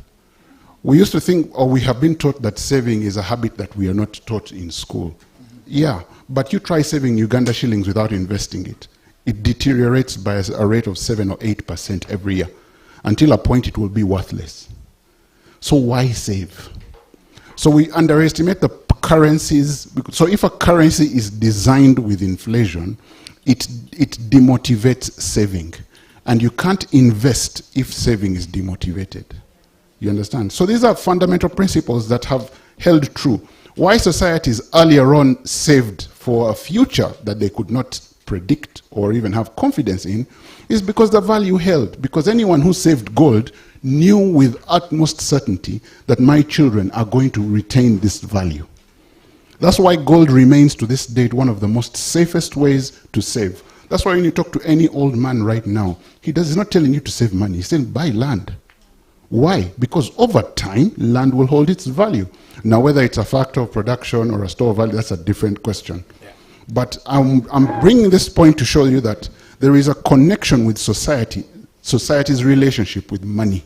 And that is very fundamental, especially in a time like now, when the very definition of money is in flux. Salary is an example. You go to work to earn a salary. Salary has its roots in the word salt, because people used to be paid in salt. Wow. Do you earn a salary? Are you being paid in salt? So, evolution of money. What you're worth in salt. That's where the saying comes. Yes, what you're worth in salt. Evolution of money, I want us to look at, and sorry to take us through a history lesson, and I'm sure many of you know this, but our future is a factor of two things, as one of the people online mentioned. It's a factor of the momentum behind us, the wind behind our sails, and it's a factor of people who are seeing where we are going. So if you look at a ship's direction is fueled by the wind behind its sails and the captain's vision of the future. So they both play a part, not one or either. I think they both have to play a part. Otherwise, you'll be blown to anywhere the wind goes, right? And so what's the wind behind our sails? What brought us here? What is taking us forward is how we harness that wind with vision looking forward. And so money, we have to understand the history of money. How did money get to where we are? It started as barter trade, as I'm sure we all know, we've been taught in school. Then it became cowrie shells, then became jewels, until we landed on gold. And up until then, and the reason, of course, these are societal reasons that forced the change of money. Because at some point, people could not trade because they didn't know how much someone's cows was worth in chicken.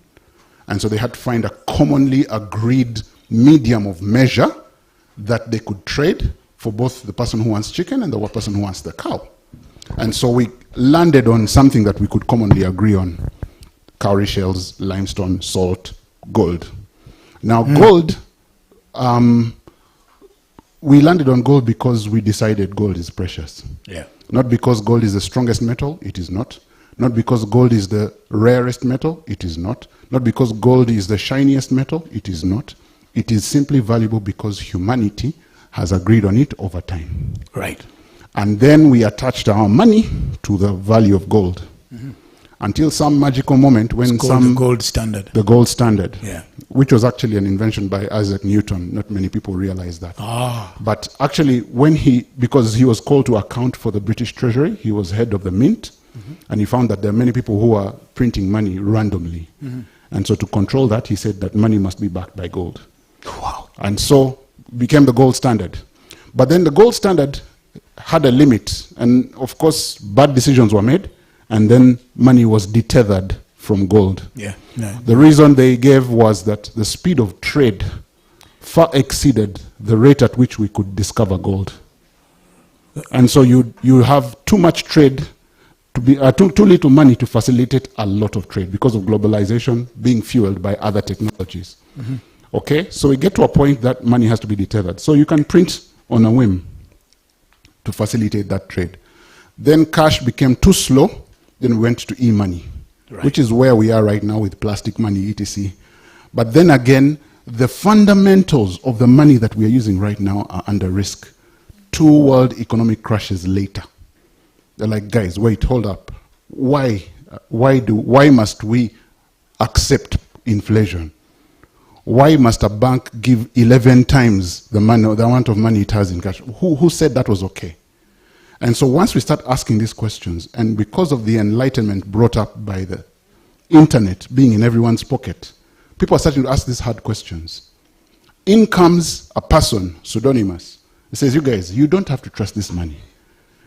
If you put these technologies together, you can exchange value without the need of a bank.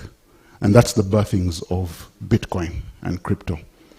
And 10 years down the road, everyone trying to shut it down, you know, they fail at it. They said, okay, fine, let's try and control it. They fail at it. And now it is decentralized money. You have a bank in your pocket. So it is not... So you mean I can be my own Mutivili? Yes. So ultimately, the history of money has, and believe me, the people who were alive at that time had these hard conversations when we moved from limestone to salt. They also moved, there were also these hard conversations when we moved from, salt or cowrie shells to gold. It's like, can we trust gold? Who are these people bringing gold? Why must we trade with them in gold? Then there was also these hard conversations when we were moving from gold to cash. So we are the pivoting point when now we just so happen to be alive at this time when there's a change in what we call money. So how can Africa take advantage of that pivotal point to break free from the financial constructs? Yes. The good thing is that together with the rest of the world, we are at the starting point. We are the starting line. Yeah. As many other countries and companies and whoever's are trying to figure out this new money, again, it wasn't dropped from heaven. We invented it. And so as we try and figure it out, there are many opportunities for us to now harness, to take control of our economy. Mm. Yeah, because the age-old question is, if I'm to trade with Kenya, why do I need dollars? And why do I need the payment system? Why do I need a payment system that is not, I can trade peer-to-peer? And that's the key thing that these cryptocurrencies address. Like you very well mentioned, we can wake up here and decide that because the value in this room is significant, we can say we'll create Robcoin. And that's a good idea, a very good idea. And it doesn't have to be a significant amount of wealth. Yeah. We will say next time we come here, yeah, if it's 50K, we'll all pay in Robcoin. Yeah. Immediately it will have market value. Why? Because we decided. Bitcoin is valuable because the market decided. Not a bank, not a president, the market, the people decided its value. Mm. And so you could call this evolution of money the evolution of the people. They have risen up and taken control of their money. And it is expressing itself in cryptocurrencies in different forms because there are thousands. So what does the future hold? Yeah. I'll share some statistics. Between 2020 and 2021, Africa experienced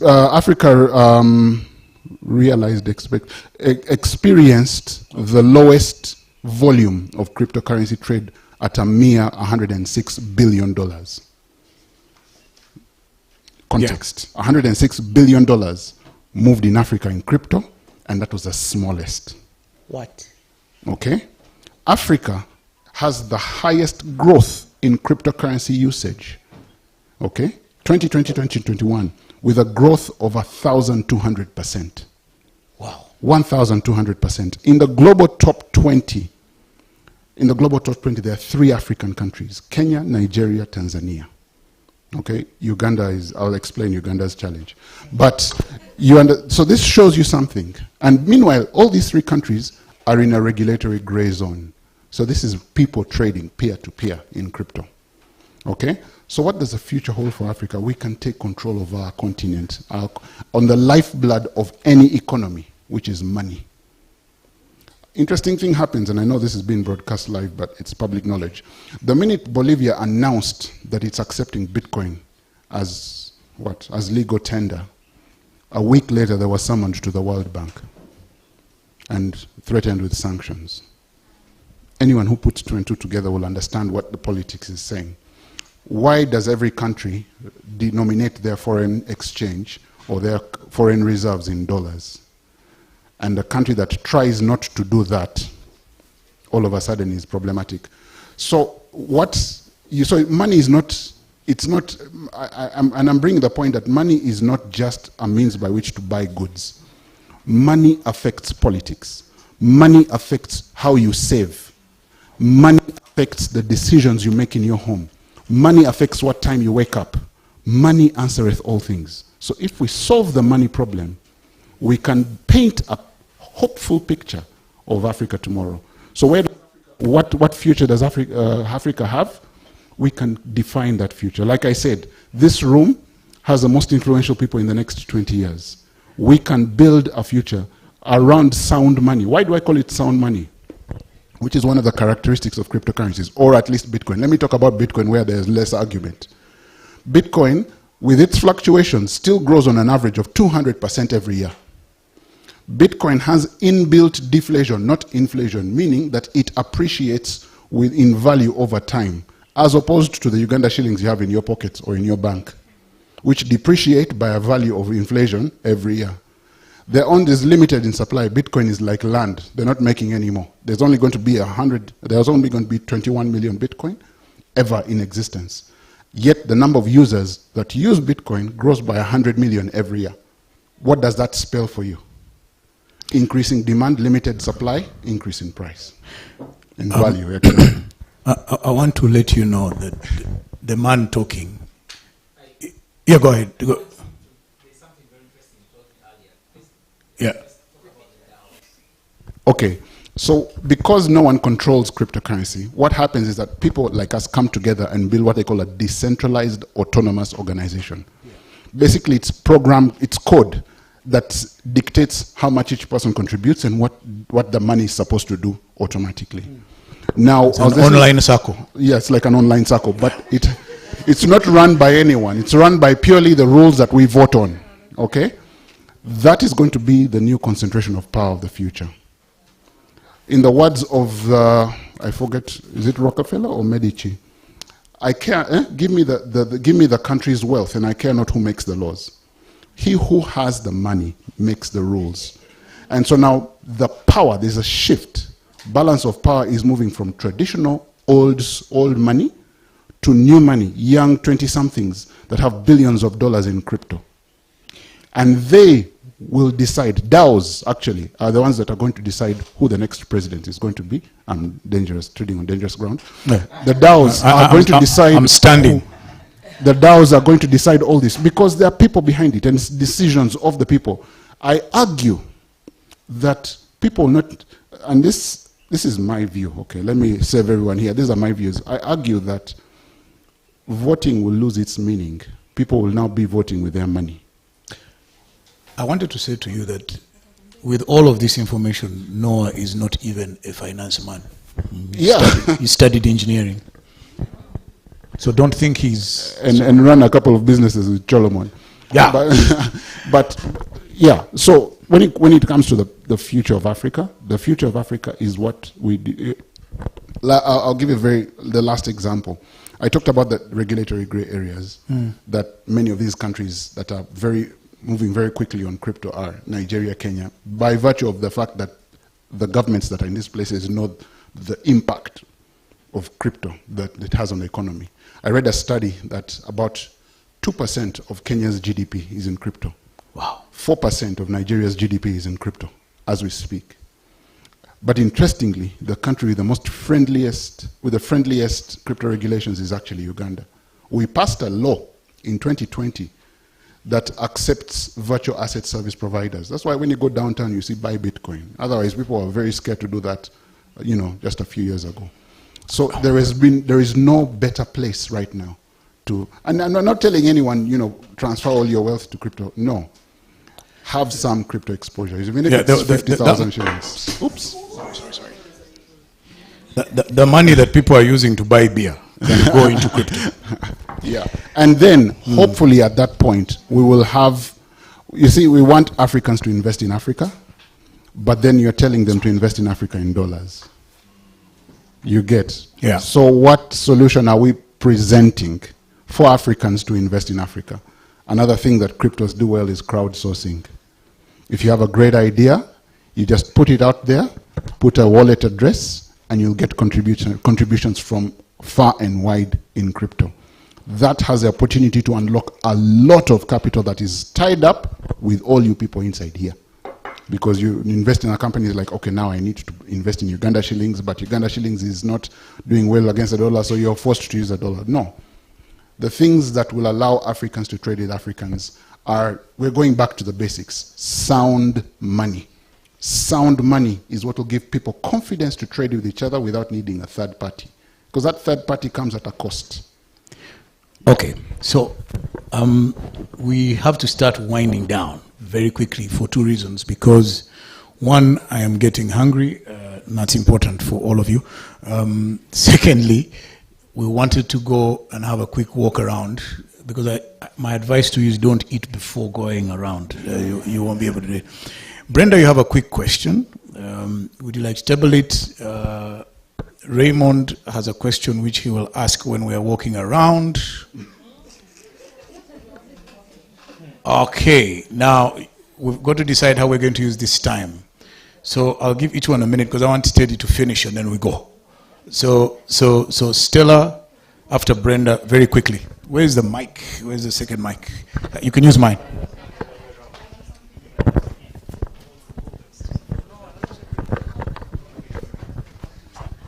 Thanks. I have a question for you, Noah. You mentioned a very important point when you talked about the World Bank intervening in a country's regulation and what they decided.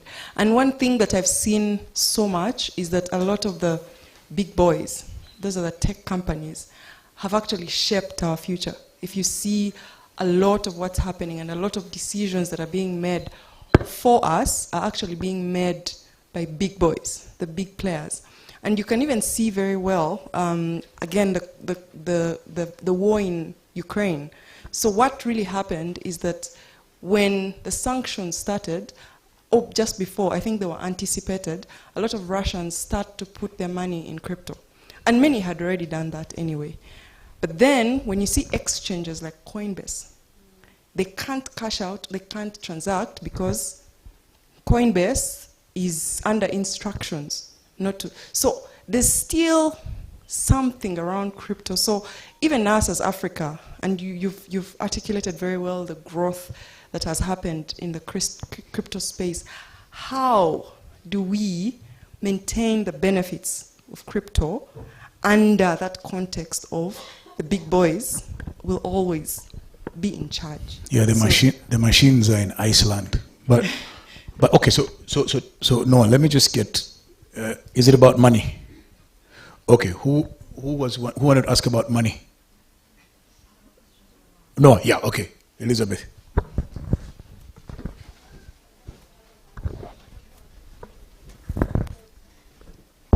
Thank you, Noah. So this is the most I have heard about cryptocurrencies, like in depth. Yeah, and I'm grateful for that. Like the most I know about is when I see conversations on the timeline between Cholobon and Sherry. Yes, that's all I know. Yes, that's the only thing I know. So today, this is the most I'm hearing. I want to know, what does that mean for me as Elizabeth, who is clueless about it? You talked something about longevity of our currency. So I'm not sure about my money. So if tomorrow I change my mind and I want, like, okay, I have an emergency, I am cash, I want my money back. Or when I invest in Bitcoin, what does that mean for me as a layperson? Raymond, do you have also still a little bit along those lines? I'd probably like to hear your opinion on this. I've always, from a very young age, always been fascinated by how things like the stock markets would work, and how a company can float shares. You buy a share at $10, and in 1 year, it's worth $100. You've literally invented wealth from nothing, and 10x whatever savings you may have invested. And I see that opportunity bring itself to the fore when you look at crypto exchanges and the fact that you could actually, even right now, invest 50,000 shillings, and regardless of what happens, there could come a time when that is worth 100,000 shillings, and you cash out an extra 50K, and you can live your life on that extra 50K in cash. And do you see that as an opportunity for also Africans to really invent new money out of nothing, or out of whatever meager resources they have? Okay. Maybe everyone's let about me actually just tell you guys, me and Noah are actually discussing a whole,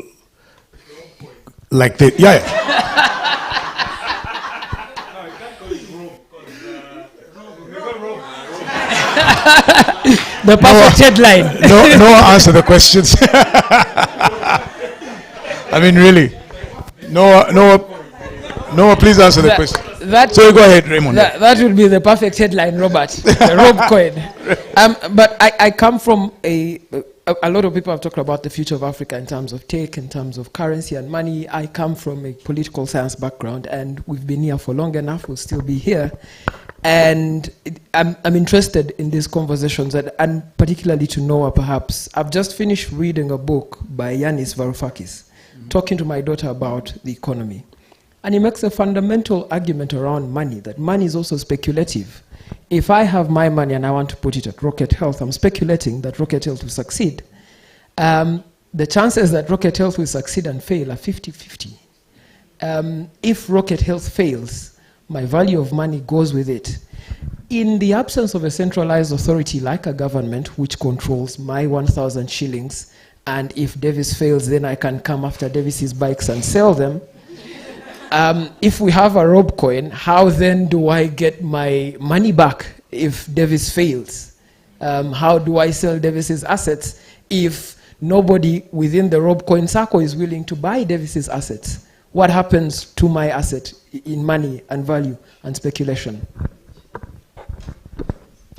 So we don't have time to answer everyone's question because they've touched on different very fundamental things, and I premise, hinging on that what the comfort we have in government or a centralized authority or someone responsible is hinged on the fact that in human nature we need to be led. Yes. Like for me, ever since I was young, the biggest display of how when a group of people come together, they don't have their best interest at hand is mob justice. Yeah. Because I have seen the sad, reality of someone being beaten near death by well-thinking, well-meaning human beings. But when they get into a group, that IQ drops by factors. You understand? And so a group of people need to be led. That is just human nature. Right. And so our yearning for a protective authority or a protective power over us to keep us in check, that again is human nature. But what I'm saying is that you can codify that. Remember the social contract that they talked about? Yeah. That is now becoming code. Wow. A bank trusts your digital person more than you. You can be dressed nicely in a suit. You'll walk to StanChart and ask for money. They say, I need to see your KYC, which is digital. I need to see your history, which is digital. Your digital Robert Kabushenga is more valuable than the physical you. It's also been quite violent. Yeah. Because I can charge you announce and call for a meeting of about 200,000 people, and I can even give you a link, and you'll fail to do it in Uganda. But I can tell you, switch on your Twitter spaces and air your views, and you'll meet that and surpass it. What does that say? Digital Robert Kabushenga is more valuable than physical Robert Kabushenga. So, I don't want my family to circling hear back that. to the conversation around protectionism, to the conversation about what does it mean for the ordinary person, and to the overall conversation about the overlords, the people who are, like the Coinbases, these are very young companies, they're very new, and they're just following the old money playbook. He who controls the money writes the rules.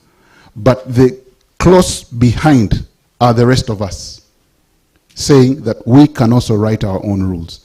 The risk is when we decide to lay back and sit and wait for government to come to a position, wait for, I want to see how Noah's money is doing first before I invest.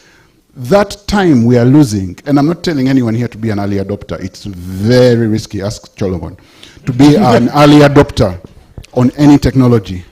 But the risk of staying away, far away, is that the people who make it, who are few, end up writing the rules.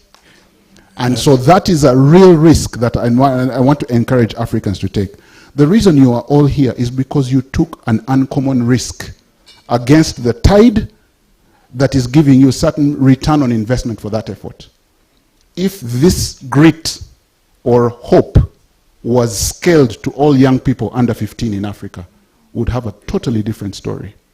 And so trying to be safe is the quickest way to die in this age. And so we need to start waking up and smelling the Rejeo coffee and saying and saying that, look, no one is going to write a rosy story for you.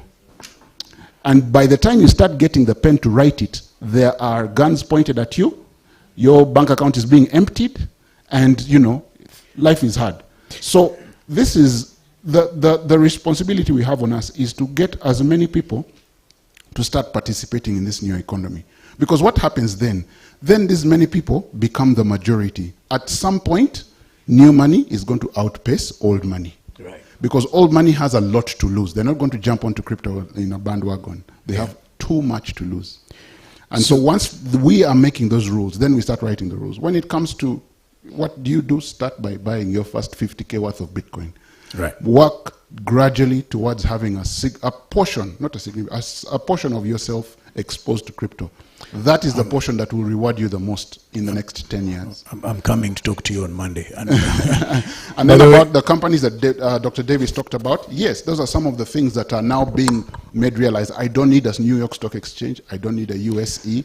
I can now start tokenizing my business and sell it to my friends and family. But how Serun George is doing it now with cheaper cash. Yeah. You don't need to be in New York. So what the technology behind cryptos is called blockchain, and one of the strongest proponents of blockchain is that it decentralizes opportunity.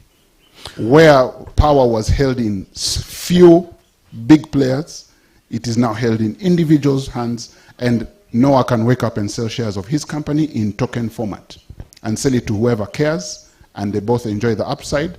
And of course, the risk is there's a downside. But then I go in again and say, the dip. Yeah. And so, downside, yes. I'll just end by hinging on what Raymond talked about. Life is about speculation. Farming is about speculation.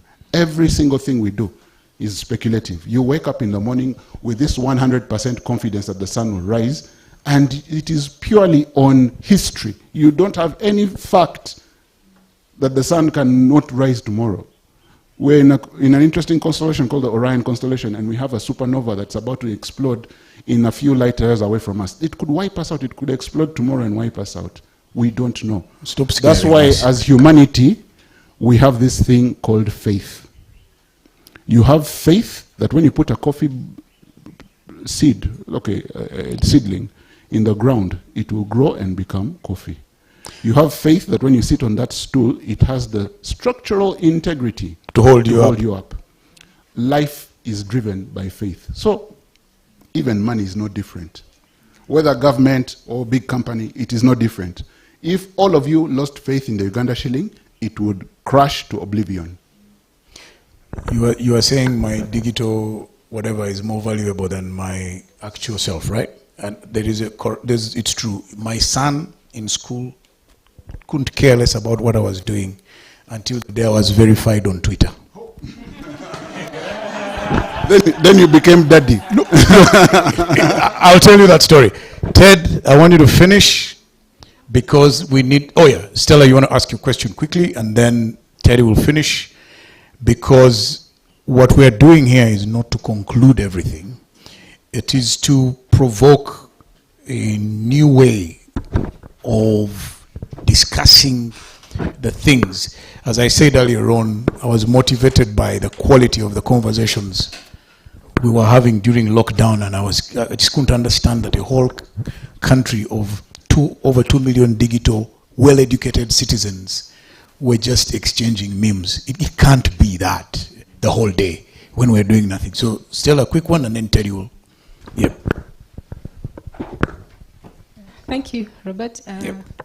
Good thing you talked about that. I was also going to say that I wish we could have more of these conversations.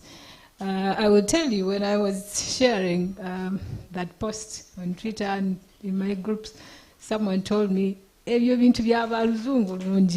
so yeah, you can imagine how many people are having that kind of mentality.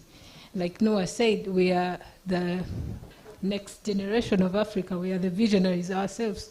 We are the ones to make it work. How are we going to be having more of the Okare cities, going deep down there in the villages, teaching people how to do the technologies, because technology is now the in thing. Everything that we're going to do is simply going to be technology. I'm laughing at the people who say that.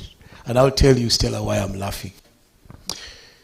Because the most popular Ugandan on social media is not even educated. It's not Kabshenga. It's not any of the people you think. It is bad black.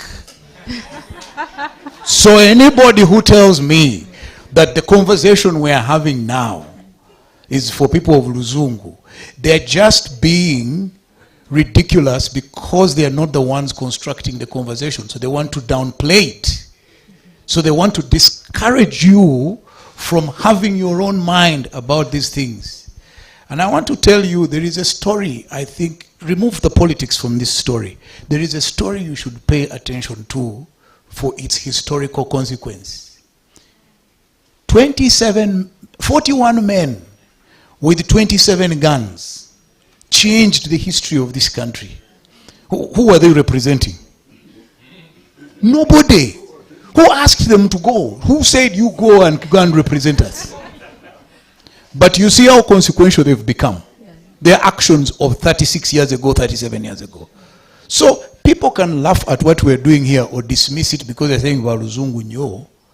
It is the Luzungu people on the African continent who need to envisage the future and act on it. We are the elite. If we can't do anything about it, there are people who will do something about it and we won't like what they do.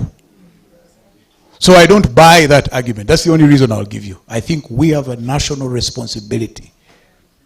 If me and Ted, with our level of education, don't go into farming, we're doomed to leave it to the subsistence farmers. And you know what that means for standards. So yes, the Luzungu people is just something people use to downplay it. But what I can promise you, me as Robert, there's somebody seated there who I will not disturb. And that's how we've become very good friends and colleagues in this endeavor of 360.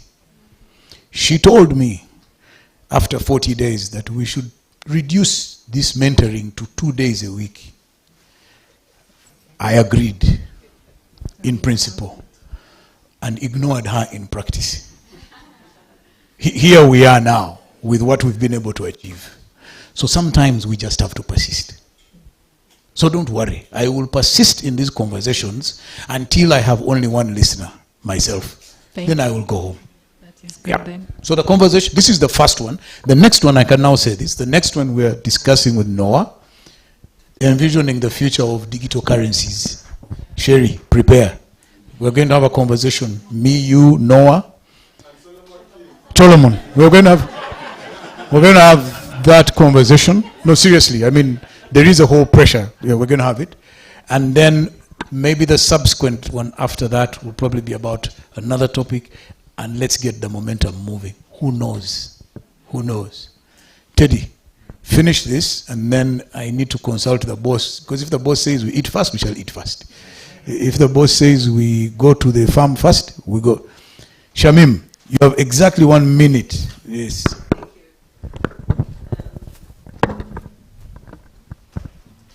Thank you very much. I just felt like I need to speak about this because I think that it directly impacts me as an experience. So we are speaking about the future of Africa, but we are forgetting the question of the diaspora and what they actually contribute to the development of our continent. I am one person who has just returned back to Uganda, and there are frustrations that I'm finding in this country that I love, and I believe that a lot of us have developed our businesses out of those frustrations. And I recently read a report from UNDP, and it said 80% of the remittances that come into our country are actually consumption. So people from the diaspora are not investing in our country, which is something that Noah also mentioned. So how are we going to create an environment where people in the diaspora actually play a part in the development of our national economy, which goes into the region and also... Tell them to come back home. What are they doing now? Yeah, we've come back home, but how are we being, how are we treated when we come back home? Is there a deliberate action for the government and other people that are involved to help us, not actually helping us to remember what Aidan said. Get us into it. Just ignore the government and come. Yes, so I think that it also touches on the issue of trust that Mr. Okere City mentioned. Joke Okello. Yes. Okello joke. Oh, yes. I don't know the order. Okello joke. He's my OB actually, so I just intentionally used that. Yeah, but I'm talking about, so the issue of trust, when our people do not trust our own things, what does that mean for us as a country? Right. So I'm just leaving it out there for us to think about it for the future. Well, thank you. Ted will come back because there was a whole debate as to whether we are better guests for our hotels and whether. So we've talked about everything, we talked about health, but I just want to give 2 minutes to Atamba. Planks. No, the point I want Atamba to talk about is all of this assumes we are going to be healthy. And by the time we start dialing 280, it should really be the last resort. So what do we do to remain functionally healthy over the next couple of years so that we take Davis, John, Mark, Hope, and Fiona out of business? Yeah. Okay. My name is Atamba Kelly, and I run ALT Lifestyle, Health and Fitness. I started it as a way to educate and inform people about food, like in layman terms, about food, how it works in your body, activity, etc. Just make the science easy to anyone. So first, because we talked about food during the spaces, so I don't want to go into food, but what I want to mention was intuitive living. So we do this thing where we educate ourselves, we read a lot about money, business, and all that, but no one ever understands how their body works. No one ever understands how far they can take their body physically.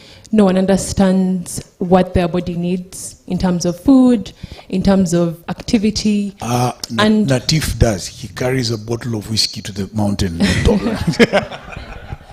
So, and in this, we have not yet saturated the market as nutritionists to sort of sell what we want, because right now, nutritionists, dietitians, everyone is selling something. Vegans, there's always something someone is pushing.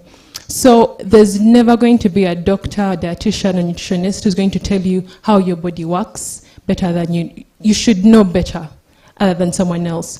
So understanding how much your body needs, understanding how it works is always going to be your responsibility. That's the start. Before you go and look for diets and fitness plans, because you're going to be sold so many. So you need to understand how your body works and educate yourself on that, because everyone here is big on reading, is big on research. Please, you don't have to get a degree in dietetics or something like that, but understand the minimum of how your body works. So that's what intuitive eating is about, intuitive living is about, and please, just start early. Then we talk about investment and for the future and all that, but for me, what we forget is how do I put this? Simply. Yeah. So, if we're to ask anyone here about their car, they know how it runs. Yeah. They know when a problem happens, they know exactly when something goes wrong. Yeah. But, not really, for most people. But if you were to ask them about their food allergies or what they need to function or how their lungs operate, they wouldn't know. So I'm going to emphasize learning your body. Please, and pushing yourself, because we push our minds, we read a lot, but we never physically push our bodies. We never know how much it can do. So in terms of physical activity, please push your body. Do not limit yourself to age or saying, I've reached a certain age, I need to do this particular activity. Please push yourselves, push and push and push, because... Moses, we run from here back to Kampala. You can be 60 and have a body age of 40. It's very... Maren says join Mountain Slayers. Oh, okay. I need to join that. Yeah. I really need to join guys, that. I've got to move quickly, because I think even the guys on Zoom are gonna. Right. I don't even know if we're still on Spaces. Does everybody know? Yeah. Okay. Good. Yeah. My airtime has held up. Okay. Yep. Let me shift to Teddy so that he can wind up. I have to give him the last word. But by the way, he cannot. There's one thing you guys don't know. Maybe some of you might know. He's not going to be violent, because I am the chairman of his business. There's no way. So that's why I gave him the last word. I'm under control. Teddy, go on. So quickly, first of all, Robert, thank you so much for putting this together. I tweeted earlier that in this room are the very people that history is going to be writing about in 10 to 20 years for this country. Mm-hmm. It is amazing to assemble this many minds in one room who are building the future that we all want. And I also tweeted last week that it's not a 5-star. It's not 10. I mean, I have a star. No. If the people in your inner circle don't make you feel inadequate every day, you are in the wrong circle. Exactly. And the people in this room, many I know personally, and some, just from a distance from Twitter, I appreciate all of the work that everyone is doing, and they inspire me beyond belief. We should clap for ourselves. Teddy has said that, man. I mean, Solomon, way before he even built Nigel, and I'm still mad at him Nigel. The guy had long vision. I mean, that was 10 years ago. And look where he is right now, taking over an entire campus and thinking about 5 more in the future. We are working, we are in present, building the futures that we want. And guys, I want to encourage you and actually say this, that in this room, we're all doing what we're doing because we are agitators. We are not comfortable with the status quo. we want to change things. We are tired of waiting. We are not going to be the people that are, demanding of government of this or that or this or that. But we create where there is a void. We build where there is lacking. And ladies and gentlemen, to build the future, you must be willing to break from the past. That is one thing that we haven't talked about today, is why are we building what we're building if things are so perfect? It's because they're not. We're building because they're not. Right? I wrote, a few years ago, you mentioned a stat about, those above 65 in this country, the 2 million. You're actually, I did an article on the demographics of the country, and there's a 40-year gap between our leadership and our median age. 3% of this country is over 65. Our life expectancy is 63. What is going to happen to our future if we don't do and stick to the job of building the future we want? Because the only thing separating us from those 3% and the median population is simply time. There's going to be a void of leadership coming soon, because the people that went into that bush are the people who we are fighting against to bring our vision to life. I will say this I will put this into context on who we are presently by quoting Dylan Thomas, and we all know this poem. Do not go gently into that good night. Old age should burn and rave at close of day. Rage and rage against the dying of the light. I posit, ladies and gentlemen, we are the sunset to the old ways of thinking.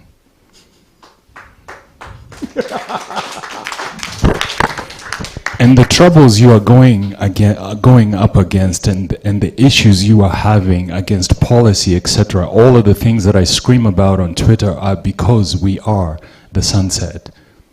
And the people who are raging against the dying of the light are those who are standing in the way of the future we want to build. So please, continue to build. Because the Africa we want is not going to actually even come from the people who are investing $2 billion right now into this continent, because you know where that money is going? I won't even tell you where that money is going, because please look up Kenya's tech CEOs. Wow. If you don't know the term Kenyans, I don't even have to explain that to you. We are being colonized, and this time, voluntarily. If we don't build our future, it will be pillaged. And once again, we will be on the sidelines wondering what happened. That's enough.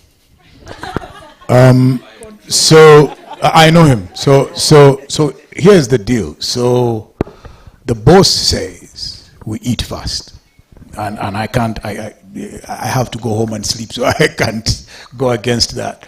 So we'll go and eat fast, and then the true believers can come with me to go and have a look at the farm. So that's one thing, and I will explain to you my rationale, and which is why Teddy and I get along quite well. Is that for us this is a lifestyle. To live like this is what we want. And I guess that's why I'm attracted to Ojok, because this is what we want. For me, this is infinitely better than living in a storied building in the middle of Kampala. This for me is priceless. But there's a fulfillment about creating something. So the way you guys are creating these products is the same way I feel when I put a banana plant in the ground and create a lifestyle and an economy. But I will say to you one more time that I want you, when you live here, think about this. Think about your personal economy beyond your labor. We owe it to this continent. We owe it to this continent to build a way of producing wealth we can sell. And I'll just say this one thing to those of you raising capital, Musinguzi, the girls at Wazi. when you get this money, don't become content. How can you quickly convert it into your own money and free yourself from the people who gave you this money? Don't blow it, because if you do, you'll have betrayed us the same way a lot of people who have gone before us have betrayed us at the eve of something really promising, and then they blow it. Finally, so I've got 2 gifts to give you for coming here. Now, unfortunately, the numbers went up, so we hadn't planned for the big numbers. So we'll find a way of sharing them. So I think Ted has some gifts. Do you? So I have these bottles from Atamba. She brought them. So ladies will have the first right of refusal. The men can suffer as always. So we have some Kwezi beauty products from... Did you bring something for Rukwenje's beard? Did you get something for Rukwenje's beard? He raised the issue. Well, I actually suspect that Max is the one who has your solution with the Livara products. So Kwezi has some good stuff here.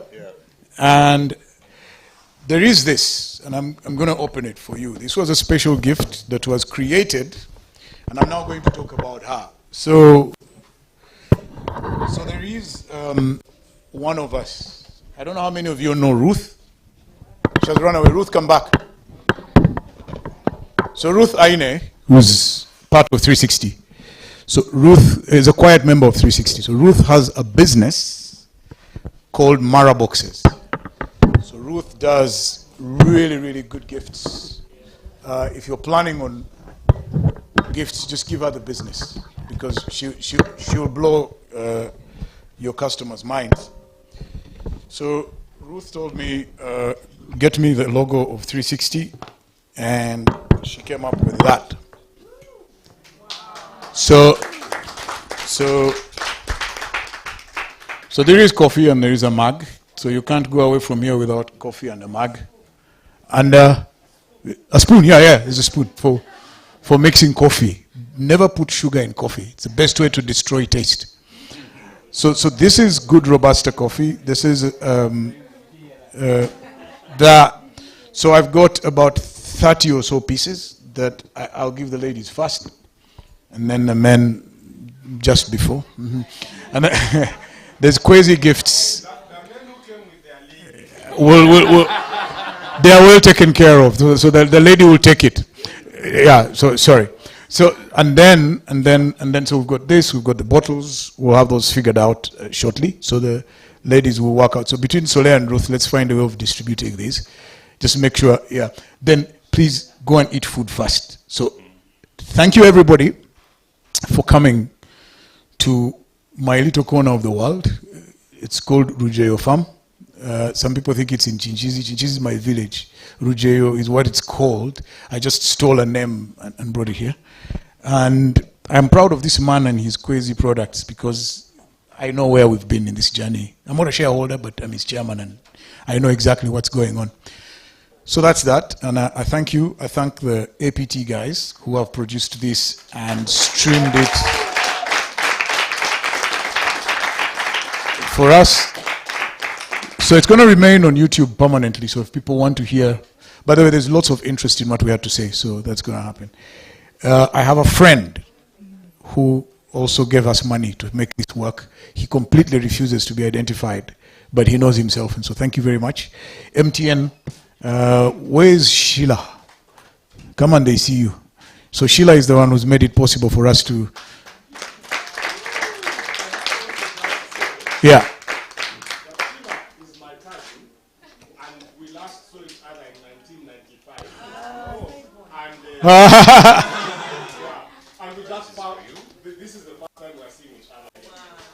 Now, Rob Coin.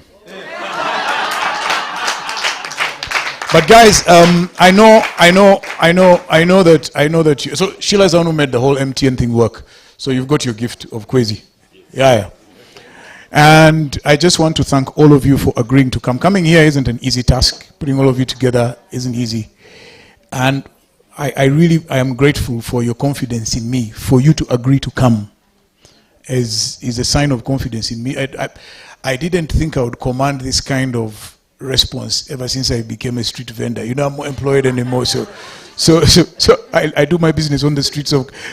People amuse me when they ring me and say, "Where's your office?" I tell them it's on Twitter. So thank you very much for agreeing to come, and let's go eat some food. If you want to come back here in future, you're open. You know, it's open for you. Yes, Sherry.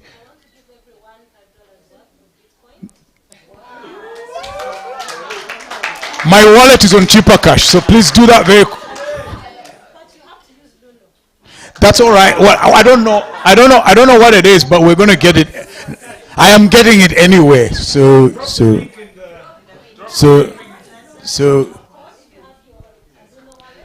And we are going to do that at the lunch. But I also wanted to tell you something which I did. The owners didn't realize why I did it, but it comes through very, very usefully.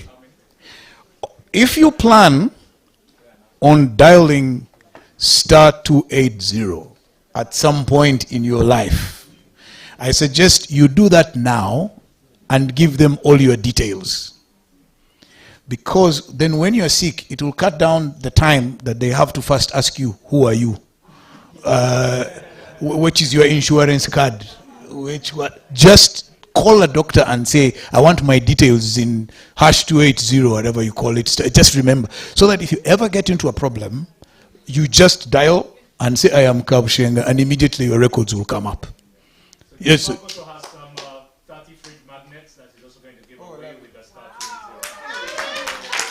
So it pays to come here. Now, people are asking that you keep the group open. okay, so this is what I'm going to offer you. Okay. So this is what I'm going to offer you then, right? So I had hoped that I'll expire this group today.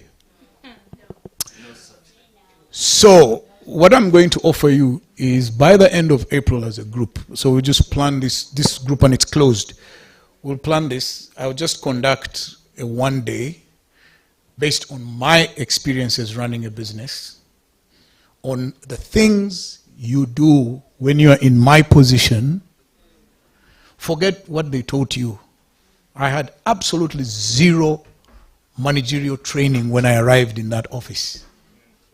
So, like I said, when you get $5 million, when you get $500,000 of equity, you just have no idea how much trouble you've gotten yourself into. I told Georgette that the day my wife left Wazi, she immediately made an observation. She said, why do I have a box, a pouch, and a khaki bag? That's wasted money. Give me I need the glasses just to wear them. So in other words, what are you spending the money on that creates value? So I'm happy to do as my own give back to you for you giving me your time today. We can agree the date online. I will do a one day. I'll prepare a presentation and we can debate whether you're a one-man organization or whether you're at the level of Rocket Health or you're at Raintree. I will tell you the things that I sustain you but make you grow as a business. And even individual choices you make as a team leader. And I want to tell you how lonely it can be when you're in charge and what you do at 2 a.m. when you wake up and realize that you're running out of runway for money. All those things, I know them. I have been there, I have done it. There's nothing new. So I'm offering you that. That's the only condition for keeping the group open. So I'll do it for you before April is out. We'll find a day. Musinguzi knows how to arrive at dates, so he will decide which date is appropriate for us. And I'll do it for you. And then we'll decide where this group goes after that. Okay, guys? Thanks. So let's go for lunch, and then the gifts will come in the course of lunch. So let's go do that now. Thank you. All right. Good.